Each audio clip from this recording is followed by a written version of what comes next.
It's Dave, also known as FeedBackGaming, here for some more every single click video, day 2. You enjoy your hungry? Did you get your fill? What, you're still hungry? Alright then, every single click is where I show 99.9% of the clicks when I play a nation in Hearts of Iron 4. Kind of like an unedited let's play in the olden days. However, most of the silence is removed, and a few of the clicks, particularly in the back end of the video, are removed, just to make the video have a good flow to it, and not just be this long, continuous slog. We did all the major powers. We did Hungary.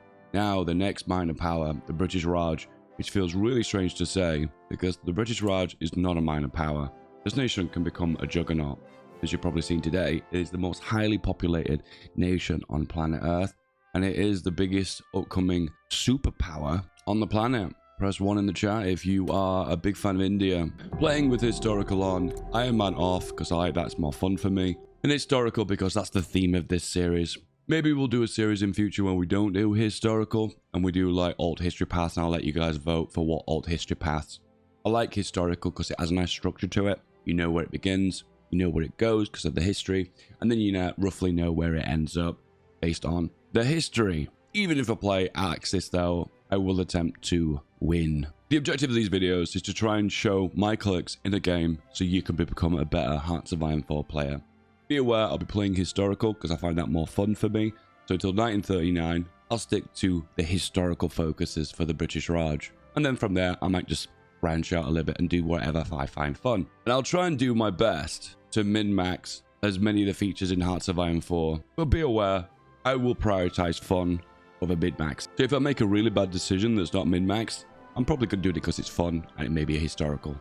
Alright, let's play a game of Hearts of Iron 4. So first of all, research is difficult for the Raj. You only have 2 research slots. You have to be very careful. However, at the start of the game, you need to build up your industry, and your industry is not very good. You're a massive nation, lots of resources, lots of expansion potential. But sadly, you are restricted behind the fact that you start off relatively weak, and you need to give yourself a jump start by getting that construction down and increasing your building slots. You could argue, actually, these ones are less essential for India, and you could do something else. However, this unlocks more production efficiency cap, and also more production output. So it's not just the building slots. Would it be interesting if the building slots were a different technology? Therefore, you would go for it if you needed the building slots. It just feels like these industry techs are just so essential, you just can't say no to them. Industrial revolution, much. When it comes to factories, we need to build civilian factories because we need to get the core industry up. We've got 9 civilian factories spare, so there's lots of expansion potential. However, infrastructure is more worth it early on. I've just realized infrastructure also reduces the speed that you build with civilian factories. Hang on a minute, that's not even in the game. I am so confused. I'm learning new things about the game here. So civilian economy reduces the construction speed of civilian and military factories. Yeah, I get that part. However, when I go over here, it also says, oh no, that's about fuel capacity. So one strategy, which I don't always do all the time, but I want to take advantage of more and more, is you build infrastructure up at the very start of the game when you're on civilian economy, because you don't suffer from a construction malice when building infrastructure. So what we do is build construction infrastructure, and that will let us build an area up to 100% construction speed. So when we do build civilian factories, we've built the perfect foundations to give the biggest construction bonus. Now, the hardest part of infrastructure when it's worthwhile is finding the ideal locations to build it to get the most from it. And it is a hotly contested debate in the community where are the best places to build infrastructure. But I'm going to dumb it down for you, and I'm going to give you the simple explanation. In the bottom right here, click on this map mode and click on state map mode. Okay, this is probably a map mode you've never seen before, and I'm going to make it easy for you. I'm just going to go over to the areas of the world that have the best overall infrastructure. Here we go. Megalopolis region in Tokyo, and also Metropolis region. There's 2 that have got a very similar color and a very similar name, which is really confusing. The biggest in the game is Megapolis. That has the maximum amount of building slots. Next is the slightly bluer one, which is Metropolis. And then the green one, which the green one is Urban region. Then it goes down from there. The yellow one is Developed Rural region. Then the worst one is like the orange one, which is Rural region. Then there might be one that's worse than that. Yeah, there's Wasteland. Wow. FeedBackGaming, the Wasteland, the Waste Boy. So, in simple, the higher level it is, the more building slots you have potential to unlock in these regions when you go for dispersed or concentrated industry.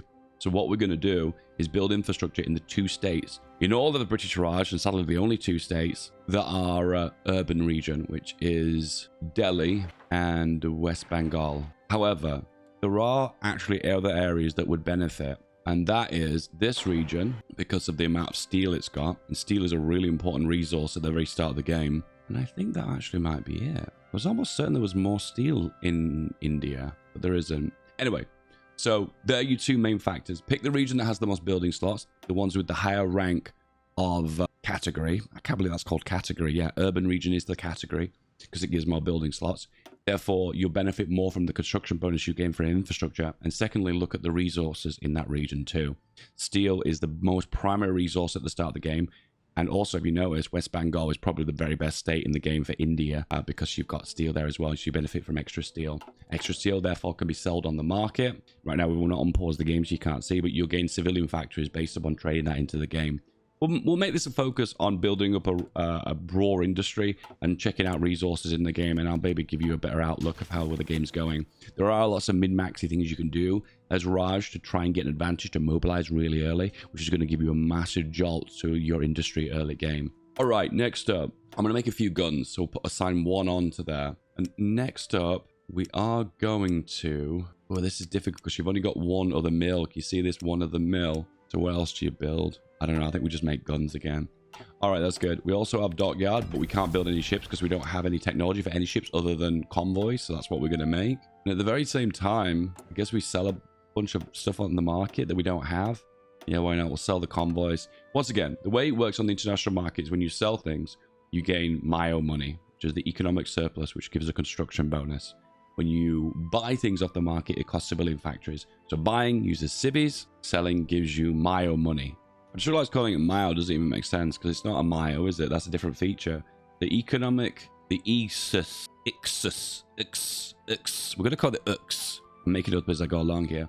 The UX. So when you sell things, you gain UX points. UX money. Anyway, next up, international focus.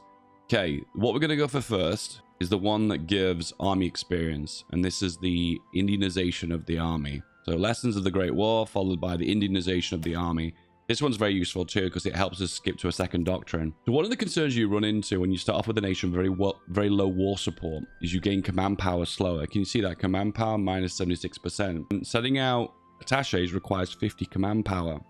Setting out attaches increases war support. Increasing war support lets you mobilize quicker. Can you see you've created like kind of a love triangle of mobilization.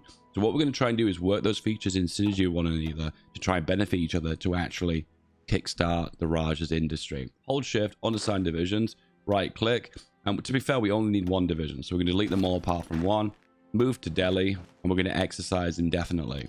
We're going to do the 1 division trick as the Raj. You don't have any other industry, so take advantage of what you've got. And also you've got 1 CAS. So be thankful, you've got an air force as Raj, so be thankful, okay? 80 CAS is not too bad. Exercise that's level 3, why not? Anyway, 5 speed. Off we go. Oh, the Turks want to buy our convoys. I don't mind if I do. We're going to put this on automated here, so just auto purchase. I don't want to have to see that pop up again. And there goes all our convoys. We've sold them all. You hover over here, by the way, it says 0 convoys required. So you know if you do need convoys. For instance, if I control, let's say, Sri Lanka here, I would need to have convoys to send them back and forth. But we don't need any, so we don't need any, so I'm not going to bother. But the truth is we're getting a little boost to our economy here at the game here, so it's 100% worth it. Next thing we're going to do is stack up and build civilian factories in the regions we're developing industry. So 1, 2, 3. So what's going to happen is when they finish this construction of the infrastructure, we'll move on to the civilian factories, and that's what we need early game to jumpstart our industry. And you can see now we're gaining 5 civilian factories here now from trade. And if you go into trade here and hover over, I think it's steel. There you go. 4 of it we're gaining from trading steel to Hungary, Bulgaria, Zaibai-Sanmar, Shaanxi, and I think probably tungsten. No? Oh, it's rubber to Poland. Interesting. Anyway, there you go. So it shows how you can boost your economy early game by trading more internationally. And as you can see, that's a massive jump to my economy early game. It's one of the reasons why, even though they might give big restrictions to USA early game, USA still has a lot of industrial capacity because everyone trades the steel and the resources from the United States.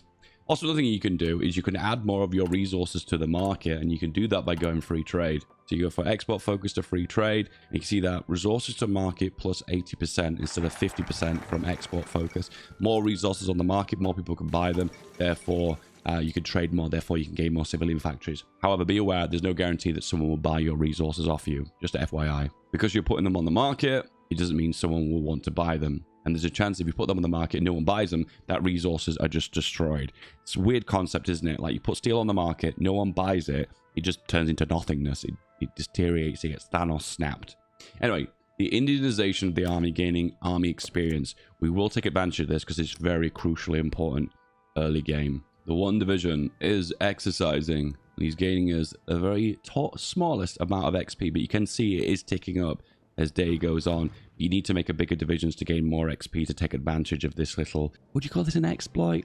I mean, to be fair, I wouldn't call this an exploit because I think the amount of XP you get from it is too small to even think this is an exploit. But hey, if you want to think it's an exploit, it might be an exploit, whatever. There you go, there are convoys, all of them, all 10 of them sold. They're gone. And that gives us an injection of Mayo money and...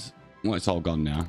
But there you go. You gained a big chunk of infrastructure improvement overall. The Indianization of the army is complete. Okay, the next one we want to do is the Lions of the Great War. Now, this gives +5 war support and also 30 XP. So it's kind of strange, this, isn't it? Because we kind of want to industrialize early, but we're focusing on stuff that doesn't help us industrialize because these are army focuses. So what are you doing, Dave? What's the plan here? This is confusing. Dave has gone completely mad. Okay, the next guy we're going to go for is the Silent Workhorse. You tend to find the focuses with Together for Victory, that very old expansion. The focuses aren't very good. But you can min-max them the way I'm doing right now to get the most of them. But you're going to find yourself by about 1939, you've done all the focuses you need to do, and then you can just sit back. But getting that political power early to select all the best advisors is worthwhile. So Silent Workhorse will pay itself back in, I believe, 2 years. I keep repeating that. That might not even be true anymore. But overall, that's what the old advice was. Hey, tell me in the comments if I'm wrong on this one, but that's the reason why you go for Silent Workhorse as early as you can, because it pays itself back in the long run. All right. Girder 1 is followed by Cement Mixer 2, and then we're followed by Disperse Industry. And you can see the infrastructure is building at lightning speed. You know, to be honest with you, I might start doing this more and more in my games. Beware, as India, you do benefit extra because you are a low infrastructure nation overall. Your average is about 40 infrastructure, which is 2 out of 5. And also benefiting from more resources is going to be really worth it as India because you want to jumpstart your economy. So it's one of those nations that would benefit a little bit more from infrastructure than the average nation. Civil War in Spain. Okay, we have XP now. Go into your officer course. You are going to select the professional officer course. Can you see what this does here? It gives ticking command power plus 0.2. So from before, we were only gaining 0.4 as base per day.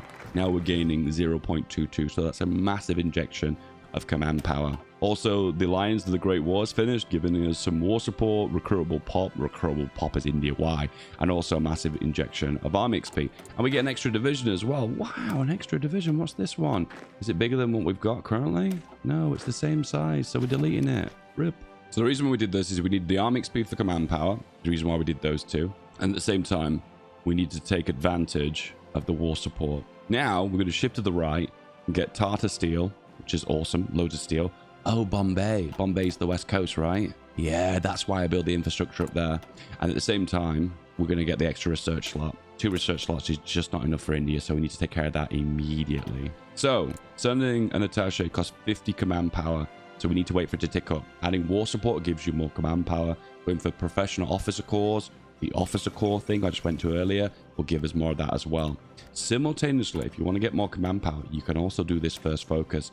Only 45 XP with the reduction. So when you get the XP, do it. Be aware, when you assign your chief of the army, which is a natural thing to do, it does cost you command power. So just be aware, if you want to send an attaché, my advice to you is hold back. Don't do it immediately. Just wait, and therefore send the attaché first. It's very tempting, I know, because you get a lot of army experience from those chiefs of the armies, but just hold back, take a deep breath. I believe in you, you can do it, and you'll get there. That wasn't condescending, right? No. I can assign a general if we want as well. This guy, yeah, sure. Doesn't make any difference because he's going to get the same level of attrition, and we'll move him here. I think you might get extra attrition in urban. There's supply truck attrition plus 10%. Maybe that's the case. Who knows? I'm not sure. Surely you would get more attrition in countryside, wouldn't you? Than in an urban because you've got the roads built. That really makes you think, doesn't it? Gets the noggin jogging. Industrial expansion. Once again, this might be a bug, but see this line here running from pilot training to Tata Steel? It kind of looks like you need industrial expansion and this one to get Tata Steel. If you hover over it, it just requires industrial expansion. So this line is a ghost line. It doesn't even exist. One of the issues with the focus tree for India is because it's so old. I think we're going on 5-year-old now. It was the first expansion after the game was launched, and a lot of the features in this expansion are just very dated. So stability, when it's high, gives you lots of bonuses. It reduces consumer goods, it gives you more factory output, it gives you more political power. So we're going to stack as much as we can, improve working conditions, and simultaneously we are also going to go for popular work figurehead. Working conditions gives 10 stability, I think over a few months, and then popular workhead gives you a massive boost of stability. Overall, once again, it's to boost your economy, so it is a win. Big fat W's all around. W's in the chat, lads. Disperse industry is next because it gives fat, juicy industry. And see what's just happened there. Because we've finished disperse or concentrated industry, we've unlocked new building slots. One here and one here. How awesome is that? And that means we're going to construct bigger, faster, and more powerfully due to the fact that we've got the more 100% infrastructure. In the olden days, infrastructure was between 1 and 10, and every level would increase your construction by 10%, but now each level increases by 20%, so it is slightly more cost-effective. I wonder if anyone's done the spreadsheet meta on this one and tried to figure out what is the most cost-effective one at the moment. Anyway, we've got 50 command power, so I'm going to improve relations and wait for the relations to get high enough. You have to sometimes keep clicking on this to actually see when you get the relations high enough. It seems really strange. I'm going to give you intel to help you in your war, but they're reluctant to do it until you improve relations. Why? I don't know. Anyway, improved relations is done. Now we're getting a little bit of war support. Now we can go for partial mobilization super early. How awesome is that, right? And because I want partial mobilization, because I'm a greedy boy, what I'm actually going to do is not select a focus for 150 days. So probably hiring the popular figurehead, you want to hold back on that one. I made a mistake there. And hire him a little bit later. You want the partial mobilization early. But now look, you can get war support in 1937 as the Raj. If you timed it a little bit better than me, you would have got it in 1936, which is so awesome to boost your economy so quickly as the Raj. Next up, what we're going to do is change to proper heritage and then build a gigantic horse. So proper heritage gives you an attack bonus for horses. Amazing, right? It also allows you to make horse divisions for free. That's right, 100% discount, which I think is pretty insane to think about it. 100% discount. I'm not complaining though, because it's nice when Paradox gives us the gift of free. Type 2 in the chat if you enjoy free. Anyway, you're going to make the division absolutely massive, and it's a way of abusing the one division trick to get the most out of that one division. Once again, it works disproportionately based on the size of your army, and if your army is absolutely massive because it consists of one division, you get more XP for that overall. It's not something we get to take advantage of much as India, but it's just something, I suppose. Something is better than nothing, right? Press 3 in the chat if something is better than nothing. Come on, the answer is yes to that one. Always something over nothing. Can we sell a bunch of our old guns? Yeah, why not? Sell them all. Nice and cheap on the market. Once again, selling guns is really not very cost effective, by the way. Selling to Argentina and Finland. Interesting. Anyway, regardless, selling guns isn't very cost effective. Selling convoys, on the other hand, gives you lots of mile money. Can we sell the rest of these? This is probably not a good idea in the long run because I do need a quick few convoys when the war begins. Because if you ever have troops internationally overseas, we are going to need convoys to supply them with some form of supply. Don't make the mistake the FeedBackGaming made. Mobilize early. It was like 1 month and a bit later than it should have been. And look at the industry now. Boom! Now we can pump out loads of civvies. So now you're relatively mobilized. Infrastructure becomes less powerful because remember, now you don't, before you didn't suffer from a construction penalty for being mobilized or not mobilized. So now the power of the factory and the power of the infrastructure is relatively equal just based on the fact that what you get from infrastructure. Does that make sense? There is one extra bonus that you do get for infrastructure that I've not really covered, and you do gain the resources. So if you were to get more steel, that'd be awesome. And also if you look to get more tungsten, particularly if you need it because you're an artillery production nation, that would be worthwhile as well. However, look at the amount of tungsten you've got. I think we actually might have more tungsten than Portugal. Yes, you do. By a large degree as well. There you go. The land of tungsten is no longer Portugal. It is now India. India strong. Tata Steel. Next up. Assam Oil giving 3 oil. Can't believe you're going to make me wait 70 days for a focus. Does it even give me enough to trade 1 oil? Big sad. Look at the amount of steel that we get in Bombay, though. So remember, when it tells you in a focus you're going to gain a little bit of resources, it might be more based on the infrastructure in that region. So how many did it say? You were going to gain 24. It's actually turned into 40. However, though, remember, it's a percentage increase. So 3 is probably going to become maybe 4 when I actually build it. So it's still pretty low anyway. A general has been recalled because he is needed in Ethiopia. Fair enough. All right, look. So the army experience we're now getting is 0.185 daily. At the same time now, we can also hire a... Ooh, what do we go for? I feel like a defensive guy. That would benefit me more. And then that will give us ticking army XP, which you can see gives us a huge amount of XP. I think this needs to be nerfed, actually. It feels to me in World War II, you should gain most of your army XP from fighting battles, because that's how you learn about war, right? Just sitting here on my hands and getting free doctrine money just feels really weird. So the Nationalists have protested my attaché. This is meant to be a secret intelligence I'm feeding them. How do they even know I sent them an attaché? Who is trading secret military secrets? Who is doing that? War Thunder, I'm looking at you. I was a little bit mixed with how I should play this. I was going to go for a plane Raj, but that couldn't be very fun. You won't be able to make enough planes to be worthwhile. So I might do like a heavy mountaineer style build, because that kind of feels kind of fun to me, right? The main political part of the focus tree, you can't get access to it until the world tension is at 10%. In the meantime, there's nothing to go for here, because I can't even go for anti-air tech. Do I start working on the early tanks? Do I do SPGs? I'm not sure. I'm not sure. The beauty of being in the British Empire is you have the Commonwealth that gives you these research bonuses based on the more tech that a nation has researched. In this case, getting a 50% boost to research is super worth, so I'd recommend it. Japan, there's a close war on China. We have a war on our doorstep. I wonder if we should help out the Chinese. And as before, because we improved our dispersed industry, we've got an extra building slots, and you can see the difference here. So maximum of 8 building slots here, 9 here, probably because this is a capital. As you can see in this region that's not urbanized, it's only a maximum of 2. So as you can see, the difference based on the states is astronomically massive. As you can see here, we're trading away 66 steel. That means only half of the steel that we're exporting is actually getting consumed by foreign powers. So even if we were to expand the amount of steel that we've got through building up infrastructure, we wouldn't result in any more civilian factories.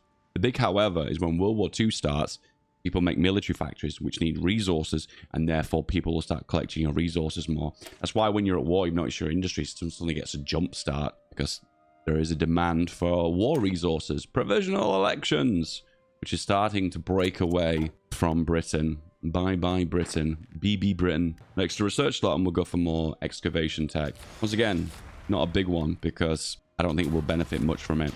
Also, one thing I've realized is that we have land that's not caught, so I'm going to do local police force and garrison law just for these regions of Pakistan and Burma. Be aware that if Bangladesh breaks away at some point, which is a possibility, that will also, you lose your core on that as well. Be aware as well, core territories have less building slots. So not only do you gain significantly less manpower from those core uncored regions, but you also have less building slots as well. So developing those regions is less fruitful, hence the amount of tungsten here, but the amount of building slots is significantly small. So it's not really worth building infrastructure in those regions. All right, artillery. So we're going to go for anti-air, and also at the same time, we'll go for regular artillery as well. Regular artillery as well. Yeah, there we go. Do you want to continue? Yes, I would. India has a close air support genius, and also an air combat training genius. India Air Force Strunk. Another way of gaining stability is Ideological Crusader. This gives a maximum of plus 10 stability if all of your ideology is your main ideology. So in our case, is non-aligned, and 80% of it is non-aligned. So this will give us 8% stability, and it does. Getting stability up is worth it, particularly more so early on due to the benefits you get from it. But then as an added extra cherry on top, when you're at war, you'll lose stability anyway, whether it's an aggressive war or defensive war. So building that stability up, you get to use it later on, because you'll have to build your stability up to get back to 100% again, which whilst you're at war, it's actually quite difficult to get that stability any higher. The Indian National Congress, which is the historical path. They're a strong voice for independent India, or at least one with a greater autonomy within the empire. Autonomy of India? As a Brit, that annoys me. There's just a random rule of thumb in Hoi games that you cannot build civies until 1938, and the minute it turns 1938, you transition on to mills. And I think I'm probably just going to do that.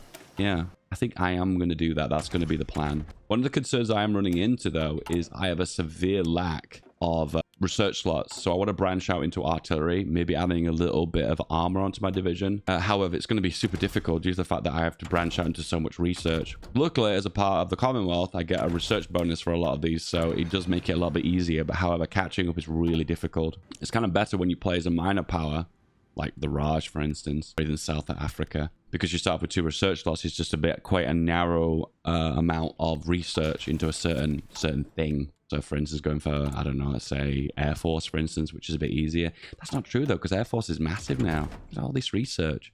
It's not as easy as it used to be. All right, I'm going to follow the plan. We're 1938 now. So now we go mill happy. I'm going to build in all the areas that have got the higher levels of infrastructure. Be aware, though, I'm not actually going to build in East Bengal, though, because that becomes Bangladesh. So I'm worried that I'll lose all those factories, which doesn't feel like worth my time. So I'm not going to do that. Another way of getting stability is to do anti-democratic raids. So you initially lose 10% stability, but you have a net gain of +2 stability, which will bring me to 100% stability when this completes, so 115 days. And you also lose some part of the portion of the ideology that you've removed, which can also give you more stability in the long run due to party popularity rule, which is that one there. Can you see that? +20%.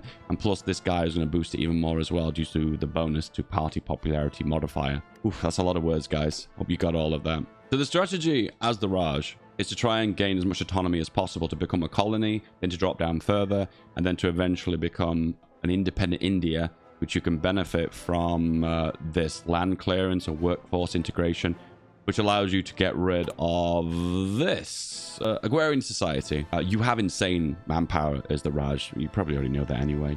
And with this in mind, this allows you to take advantage more of that pop. Anyway, Cripps mission reduces daily autonomy gain by -4, so definitely recommend that.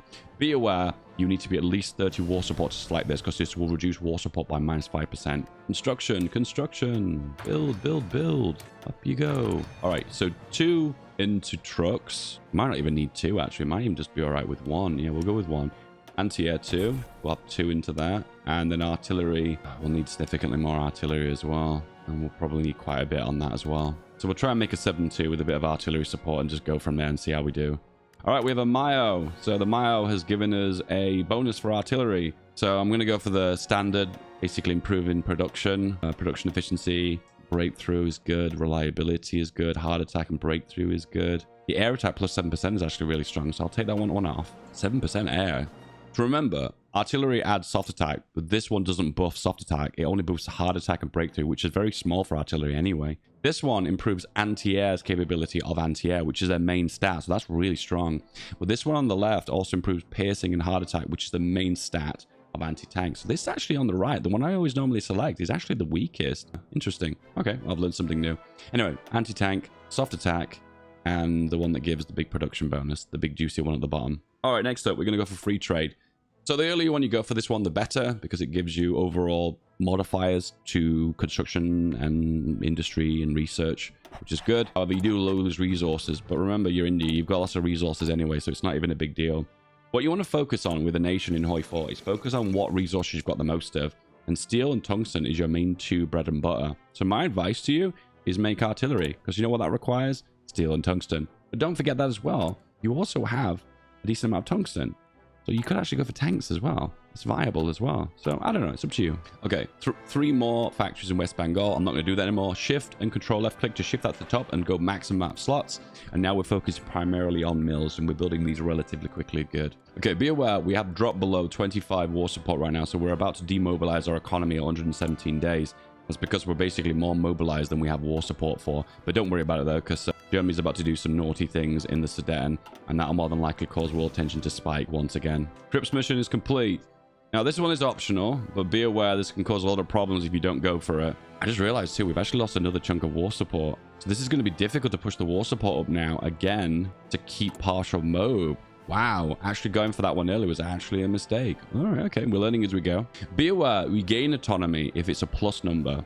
If you lose autonomy, if it says -49. So this one gives you a credible pop +5%, and you lose 50 autonomy. So my advice is that's just rubbish. Just don't do it. And this is basically lending favors from Britain to gain you a little bit of an air force, a little bit of a navy.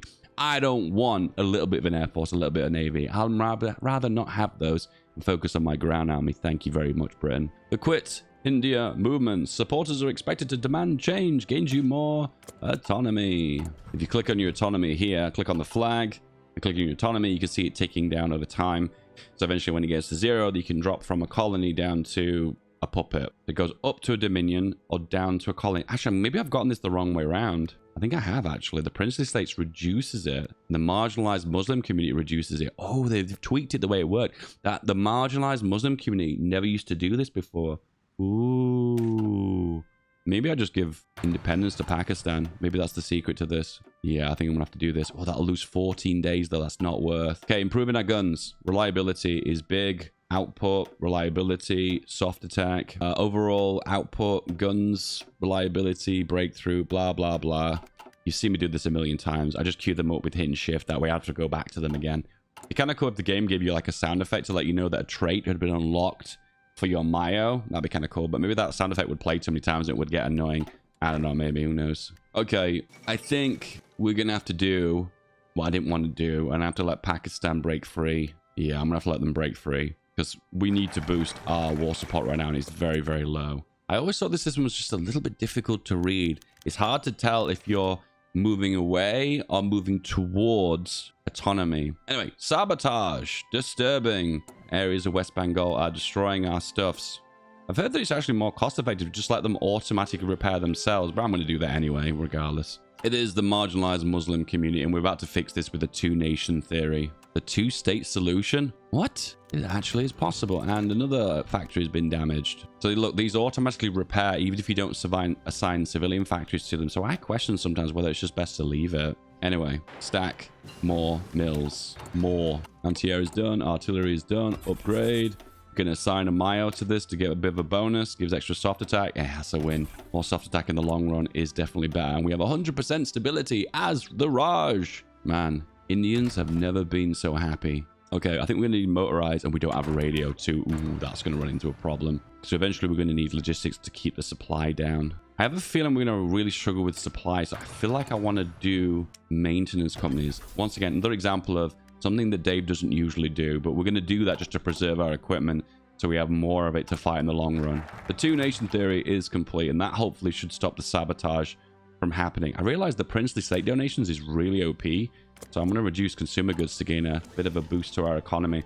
Yeah, it looks like it's significantly quicker just to fix the factories straight away, so I'm going to start doing that from now on. If you want to see what gets given to Burma and Pakistan, just press F3, and you can see the 0 here. And that indicates this is land that will be given to Pakistan. This will be given to Burma. I don't think Burma gets released until later on, though. And also, East Bengal will be given to Pakistan, even though that's not a core. Maybe that's an oversight by the devs. I'm not sure. The enemy within Bombay has broken a factory. Oh, who has done this? Why are they doing this? I actually think it's the marginalized Muslims, then. It must be like Gandhi. Gandhi is a terrorist? Oh, no.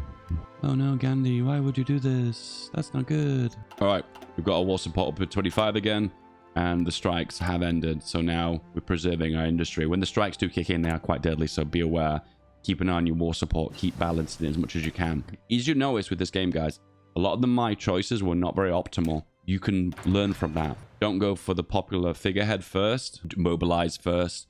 And also probably hold back on doing the Crips mission until you've got a safely around about at least 25% war support. Well, 30 to be fair, because you're going to lose the 5, aren't you? The princely donations have been done. Okay. I don't want to lose autonomy, so I'm not going to bother doing any more here. But now we need to focus more on the right side of the focus tree to take care of the famine. So fix the industry. Some of these focuses are absolutely rubbish. Gaining 2 levels of railway for 70 days. Another 2 layers of railways for 70 days. Oh my god, these focuses are so bad. They just don't give enough to be worth 70 days. That's the problem. If you got more for it, then it would be worth it. But you gain pretty much sweet FA, which makes me a big sad. Okay, might be a good idea to rush disperse industry. And it might be a good idea to get the second maintenance. Yeah, I think we're probably going to do that too. I just realized proper heritage is really good if you're having supply problems on core territory like you're defending. It's basically abandon motorize, embrace the horse, which basically just means L supplies are going to be delivered by horse, which significantly reduces supply problems in core territory by 20%. That's actually pretty decent. Okay, there's something I always forget about. Okay, war support has dropped below 25% again, and we're demobilizing.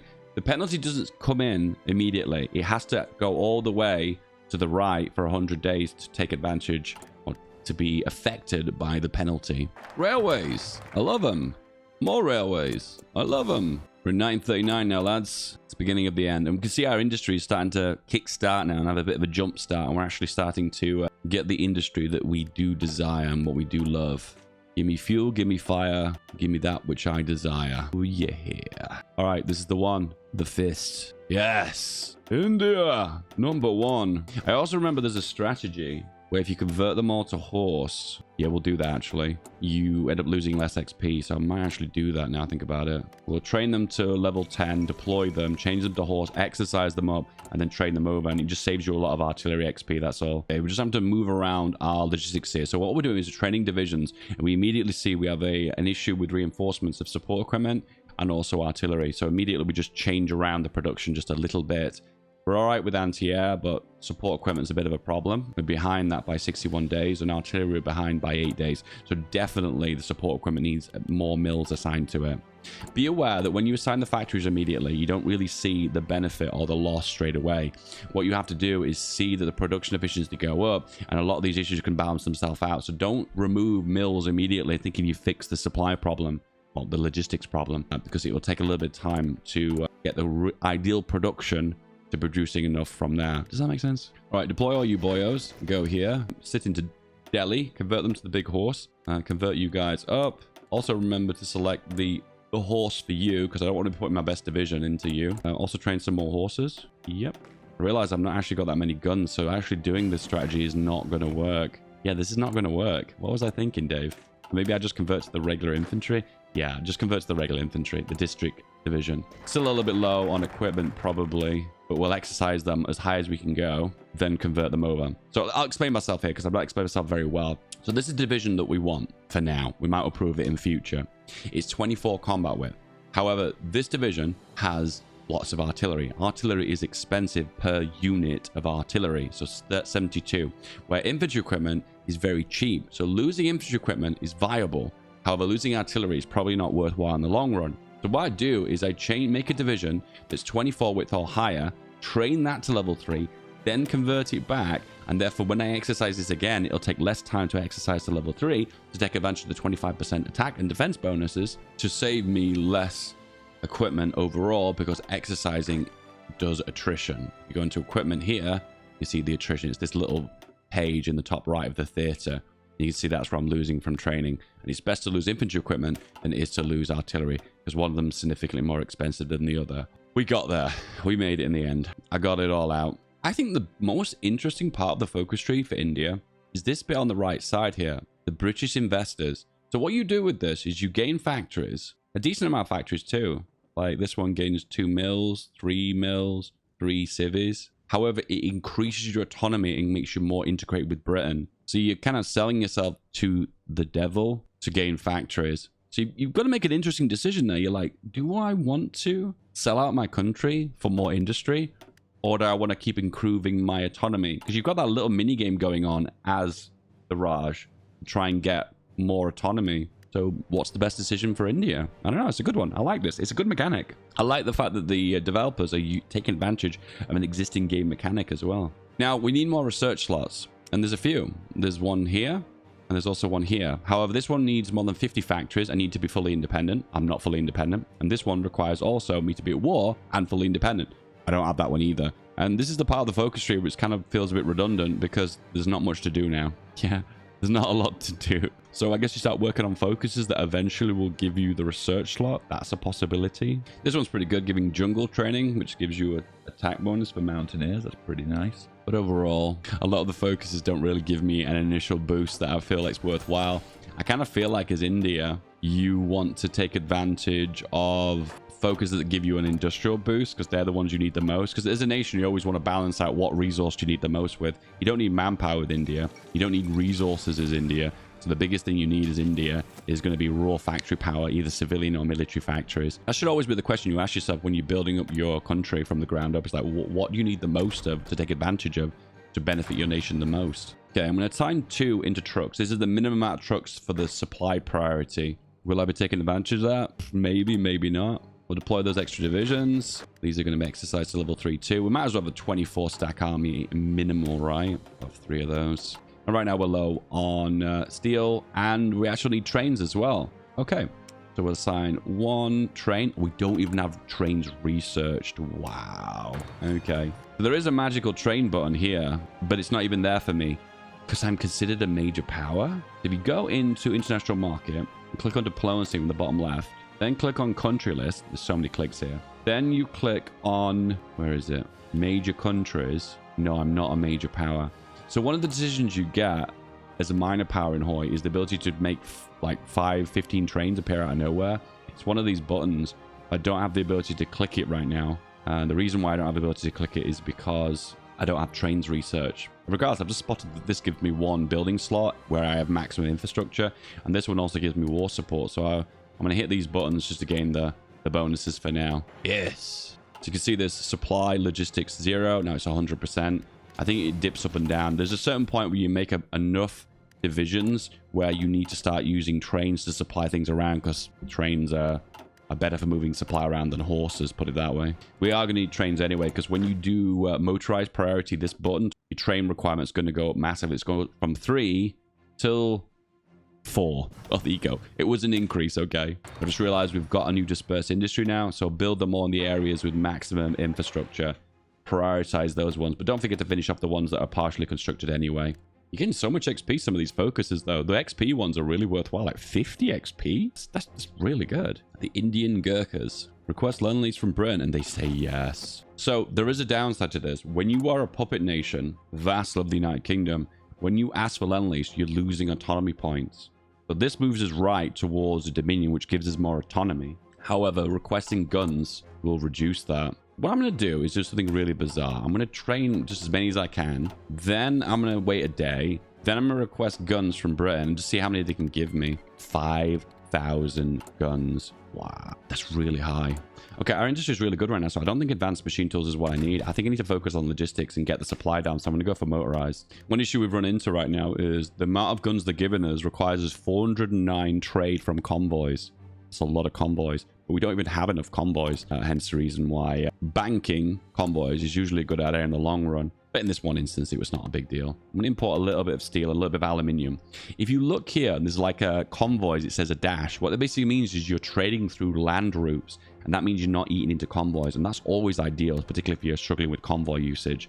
So one issue you run into late game is that I'm importing lots and lots of land lease, and I'm like, well, I need all my convoys. Well, change all your trade routes around to go from the 8 to the dash, because that means you could trade an unlimited amount, and it still uses 0 convoys. But if I trade with America, needs 200 convoys. See the difference? The more you know, eh? I'm going to shift the convoy to the top here to make sure that it always gets the steel first. So we're just producing just enough convoys to keep us going. Well, no wonder Pakistan and Bangladesh want to break free. We're building no industry inside of their nation. I wonder if they may be resentful because of that. The civilian train is complete. A nation that has many, many railroads, but has actually no trains. I honestly think, hand on heart, you're not going to need any mills with this. So you're not going to be able to assign many mills into civs, because what will happen is you only produce 10 a year, but as this efficiency goes up, you'll produce like maybe 1 or maybe 2 a month, so it'll be more than enough.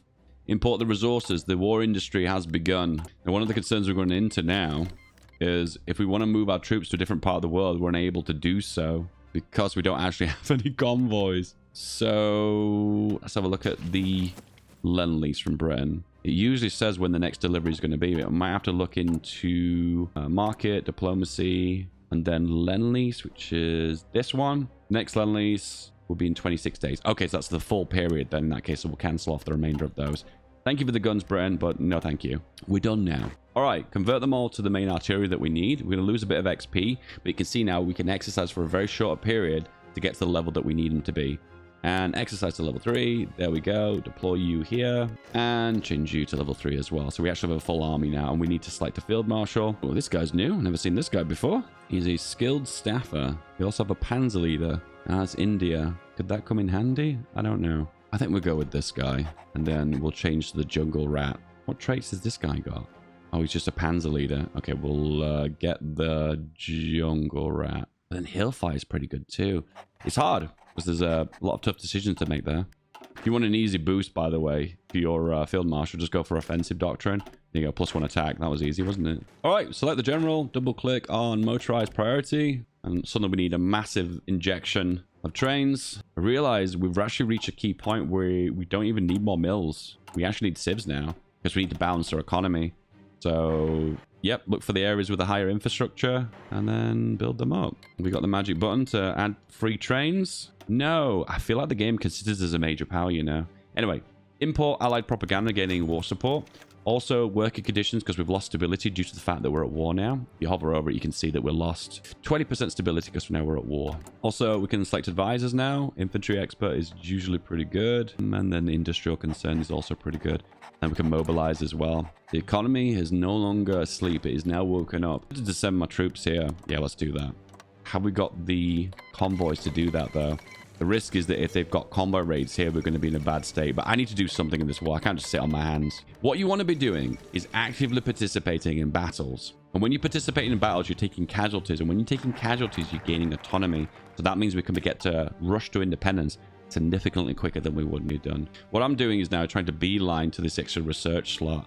You either do it on this right side or you do it on the left side. We need to be a colony to do this one. We also need to be a colony to do the clamp down on corruption as well. We'll work down both, and we're low supply here. I think we've designated too many divisions here. Yeah, we'll move a bunch of you guys back. So we're S to split, and I've only sent half of the army back. And then we'll go from there. Yeah, good place to attack would be here. And then we can encircle this first division. Oh, wow. Encircling is really worthwhile as India, because remember, we've got the maintenance company, so we're going to capture equipment. And are we capturing equipment? Yes! The first bit of equipment has been captured. 10 captured infantry equipment from the Italians. Nice. And the first encirclement by the Raj. Nice. We can just circle around here. That would be pretty swell. I'm holding shift and right clicking to basically chain together an attack order. France has capitulated. Hang on, it said Free France has capitulated. France is completely gone. France? So if you press F, it brings up the search bar and you can type France. You can spell France, right? Free France. Okay, it's here. Okay, it's based abroad. Fair enough. Once again, trains are really far behind. So, lesson here for you lads. Get your trains researched early, because it's going to make a massive impact on the war effort. Because right now we're behind on trains and we're suffering from a supply problem. And the supply problem consists of 23% attack. Ow, that's high. That's so high. So, take care of that early, boys. Trust me. So, S to split. Send them off into different attacks. Aggressive. Be aggressive. Once again, we're just fighting to gain XP. That's all we're trying to do here. Supply is the biggest enemy in Hoi 4, so logistical focus is usually worthwhile. Professional officer corps usually is pretty good. Also military theorists, and we can work on our doctrines. What's the best path for India? We don't need deep battle or mass mobilization because that's going to give us manpower. We don't need manpower as India. Firepower is pretty good, but we're always going to have supply problems. Hence the reason why I always naturally gravitate to Grand Battle Plan. Is that sad? I am sad. One in the chat, lads, if I'm sad. Well, that was pretty easy, right? And they're encircled, and we're just going to push and kill them off. That's it, easy. Going to control B to the front line and just immediately attack. Keep improving that artillery. The Mayos have been improved. It's for the trucks, right? I don't know if you're using only trucks for supply, whether these bonuses even really apply, but I'll just queue them up anyway. If you hover over autonomy now, you can see the green number means we're gaining autonomy, and it says subject contributed to war score plus 60. It's the second one from the bottom, and it just shows how much we gained from war contribution just by participating in these battles. Whoosh! Oh my god, India. Strong. And because of that, we might have captured a bunch of equipment. Yeah, we have, but man, it's very small. Here and here. Go, go, go. All these bonuses that are just completely worthless to me because they're air related. But you're forced to do them because otherwise you can't get access to more of your industry, which you need from more research. And is that the end of you? Yes. Easy. Winner, winner, chicken dinner, eh? Supply is bad here? Oh, wow, really? You don't say. Guess we're going to have to build ports here then, aren't we? Wouldn't be North Africa if we didn't build ports, would it? Realize I'm bringing these guys from overseas as well. I don't want to bring you guys. There's just too many divisions. I'm going to keep focusing on excavation tech, though. I don't think there are any excavation missions for the Raj, but I'll do those ones anyway and gain more resources, so potentially we could trade more. And how much are they trading with me? Construction, 22 civies, purely from trade. It's because we're in the Commonwealth, we're in the Allies. Lots of potential for damage here, so it makes a big impact.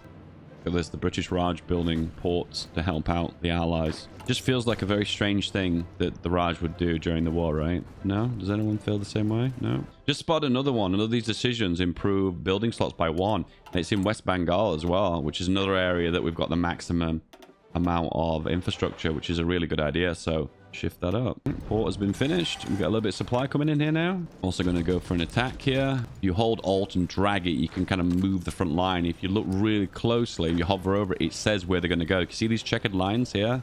This indicates when I make the attack with a normal balanced approach where they'll go. But that's only if I do a balanced approach. Supply has arrived. And I'm going to attack now. Can't break though. It's just not enough firepower. We are piercing their tanks though. Ooh, German Panzer. Nice. Check on the logistics. I always forget about the logistics. Keep on top of it. Keep looking at it. Keep working on it. All right, it looks like the train situation's fixed. So I'm going to take off all the trains now and just focus on all the other resources. Now, at the same time, we can train a bunch of extra divisions too. We'll train another 24 of these. 22, yeah, sure. What I also do when I train things is I also put this on low priority. Well, it means that all new equipment that I produce will be prioritized for reinforcements, upgrades, supply trucks, operations, and garrisons. It just means that equipment won't be fed into training divisions that aren't being actually used in combat, because we want maximum combat effectiveness. So you need to put them and direct the equipment towards mainland armies, and then the rest of it can be fed into training as a secondary. And are we breaking them? Yes. That one Panzer though by the Germans, it's really pulling its weight. Oh my goodness, it really is. And we broke them. Can we push to Brook? Keep going and pin them in the right. Push, push, push. And the result is we took Tobruk. Do you remember when the Indians took Tobruk in North Africa? Yep, I do. I remember that. It was in the history books. And keep pushing. Because in North Africa, the supply is absolute dog. So in this case, please put beeline to the supply depots. What supply is looking good in India? Madness. Build cities. And it doesn't really matter where I build them now. As long as it's areas that's my core territory that I'll hold on to when I gain independence. Look at how much independence points I'm getting. It's going up massively just because of my contribution to the war. So don't worry about if I lose lots of equipment. Don't worry about it. End of the day, we're going to be taking advantage of all this free equipment. So it's definitely a win. Okay. Supply City. Welcome to Bad Supply City. Go, go, go. Oh, look at this. An opportunity for an encirclement. I don't mind if I do. Overrun. I'm so tempted to work on nuclear tech. Is that silly? Am I being stupid? Oh, I'm so stupid. And surprisingly, there's not even that many troops over this side of the map. But this is always the part of the map where you always get issues with supply. So build a port up here. Trust me, you will run into supply problems.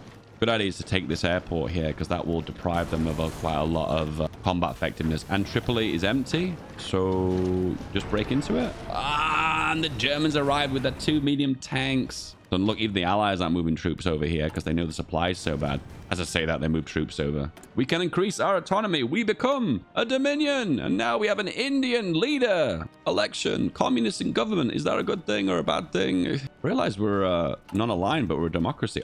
You immediately become a democracy that when you change your autonomy. Guys, it's been so long since I played India. I can't remember the mechanics. Okay, we'll go for democracy then. And then we'll do the raids because this will give us more of our party ideology, which then takes advantage of... Oh, we've lost that bonus as well. You know, the one that bonus gave us stability. No, it wasn't. It was this guy. Yeah. Does this give us any more advisors or generals or anything? No. I feel like a kid at Christmas here because I feel like these are mechanics I've just forgotten about, you know, because it's been so long since I've done them. Hey, look who's here. The British are coming, which usually fills every American with dread.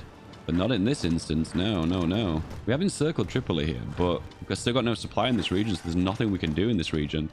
But one thing you can do is because they can't retreat anyway, you can just keep cycle attacking them over and over again. And the port's finished here, so now we can finish them off.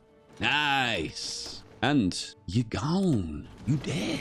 What I'd like to do is get access into Greece. Don't know if it's possible with an agency, but maybe if I improve relations, maybe? It wouldn't necessarily be look like an act of war, wouldn't it?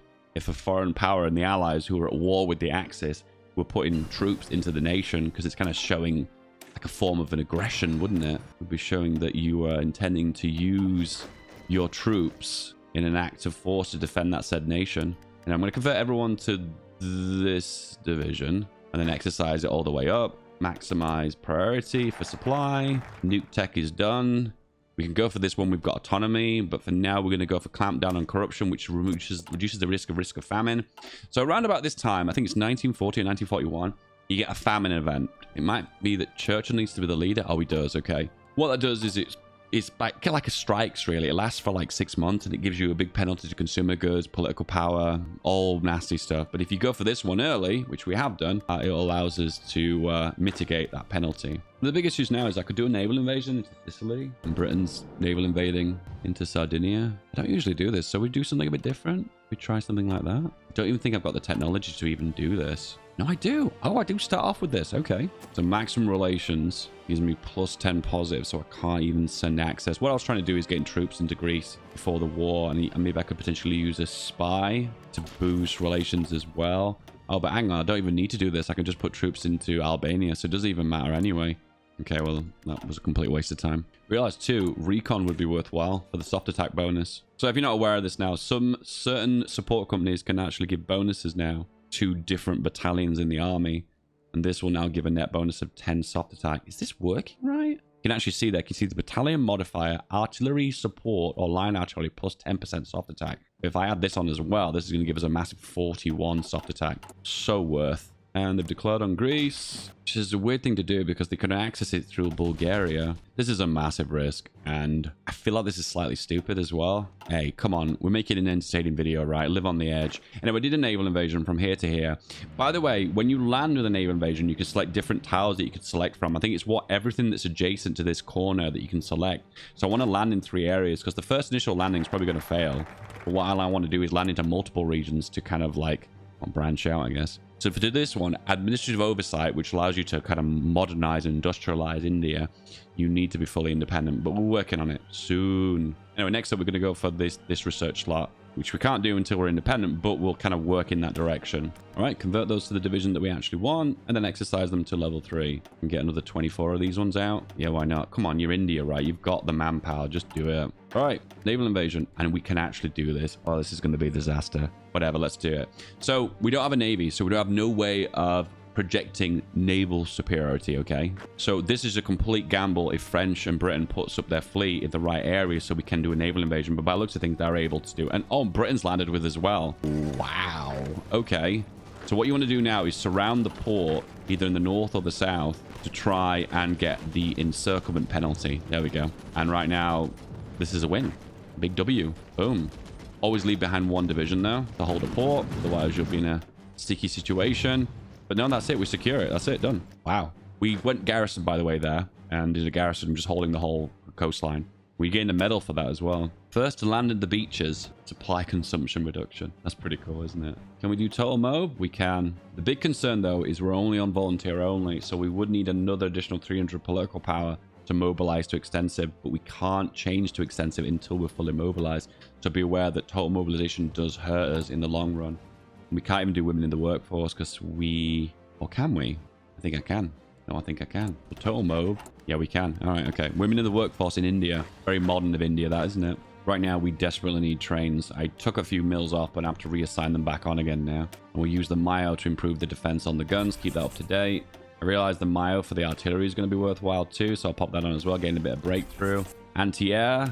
We're going to get the anti-air bonus. No, it's going to be breakthrough again, which is a very small bonus. Some of these Mayo improvements are very small and they're not really worth your time. 5 XP for something that gives you 0.1 breakthrough is just not worth it. So just keep an eye on that. Okay, I'm going to go for bold attack because I want to try and level up attack as much as I can. I don't think this guy's even leveled up once. I think he was level 3 and now he's level 4. Yeah, because there was only one other level 4.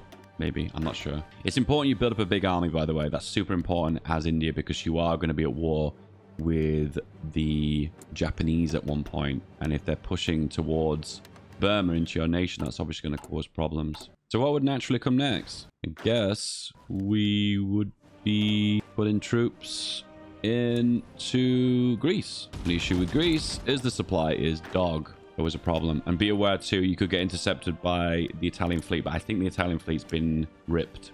Yeah, it has. It's super small. Look how few destroyers they've got and how few submarines they've got. That tells me they've intercepted the British fleet and got absolutely decimated. Keeping the capitals alive is okay because they've got lots of HP and they can be repaired up. But when you lose the screening ships, that's how you know a fleet is completely dead. So once again, building ports is a thing. I want to probably build one here. And maybe try and build one here. Be aware that if you're trying to construct a fort or a port in a region that's currently under attack, it will not build. So it's a 0 out of 15. The building will be halted until the actual battle has ended. And we've run out of manpower. The reason why is we're demobilizing due to total mobilization. We desperately need women in the workforce to continue this. All right, Yugoslavia has been attacked. So what I need to do here is make a fallback line from here to here. So we've got supply on this side and supply on this side.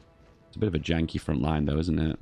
Can we maybe tweak it by going on the ports here in the mountains? Yeah, let's do that. And here come the Indian boyos to hold Greece. And we're going to go for women in the workforce now to bring the mobilization back up again because we need manpower. All right, going to work down this side now so we can open up this slot when we get independence.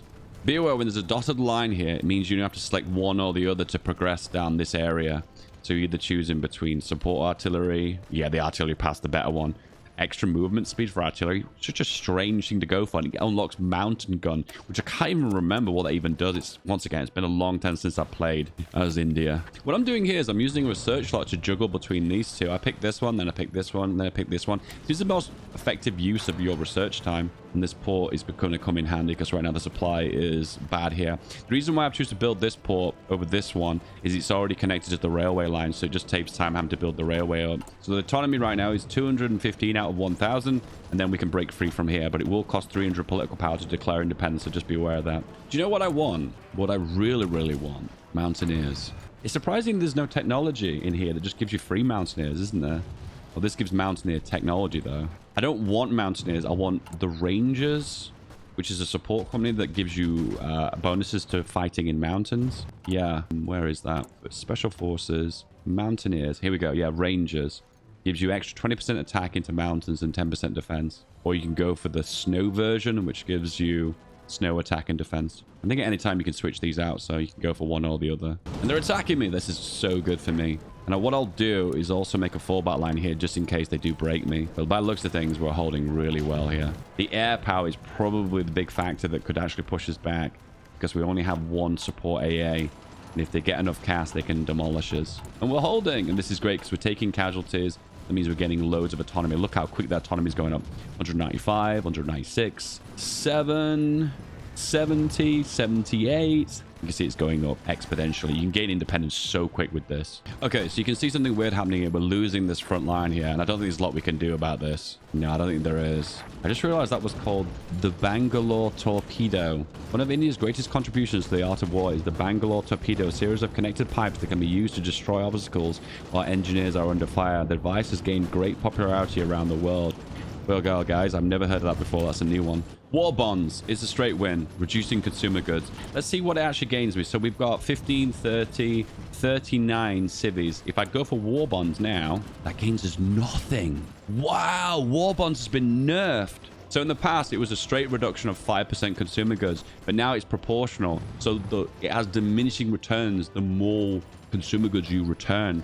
And now it looks like if you're on total mob, there's absolutely no point of reducing your consumer goods anymore. We gain none from that. None, not a single one. Oh, that's really kind of disappointing. The brave Indians that held in the mountains of Greece. Okay, logistics. Forgot about it for a moment, but now I remembered. And it looks like in the north they're breaking. Is what I'm doing is selecting a few divisions and just moving them around by retreating to a different tile just to hold out. I noticed a few of you guys get really upset when I call these provinces tiles. I know that really upsets you. It's not a board game. This is real life, guys. It's old map gamer terminology that. Revive the screw guns, gaining the mountain gun, which I'm super curious because once again, I've completely forgotten what this even does. Look at the perfect ideology that India is. Look, it's the perfect Czechoslovakian flag. Yeah, look at that. Look at that. Amazing. And autonomy. Oh, we're almost going to be free soon. So I want to bank political power because I want to declare independence. We're going to get next logistics. That's good.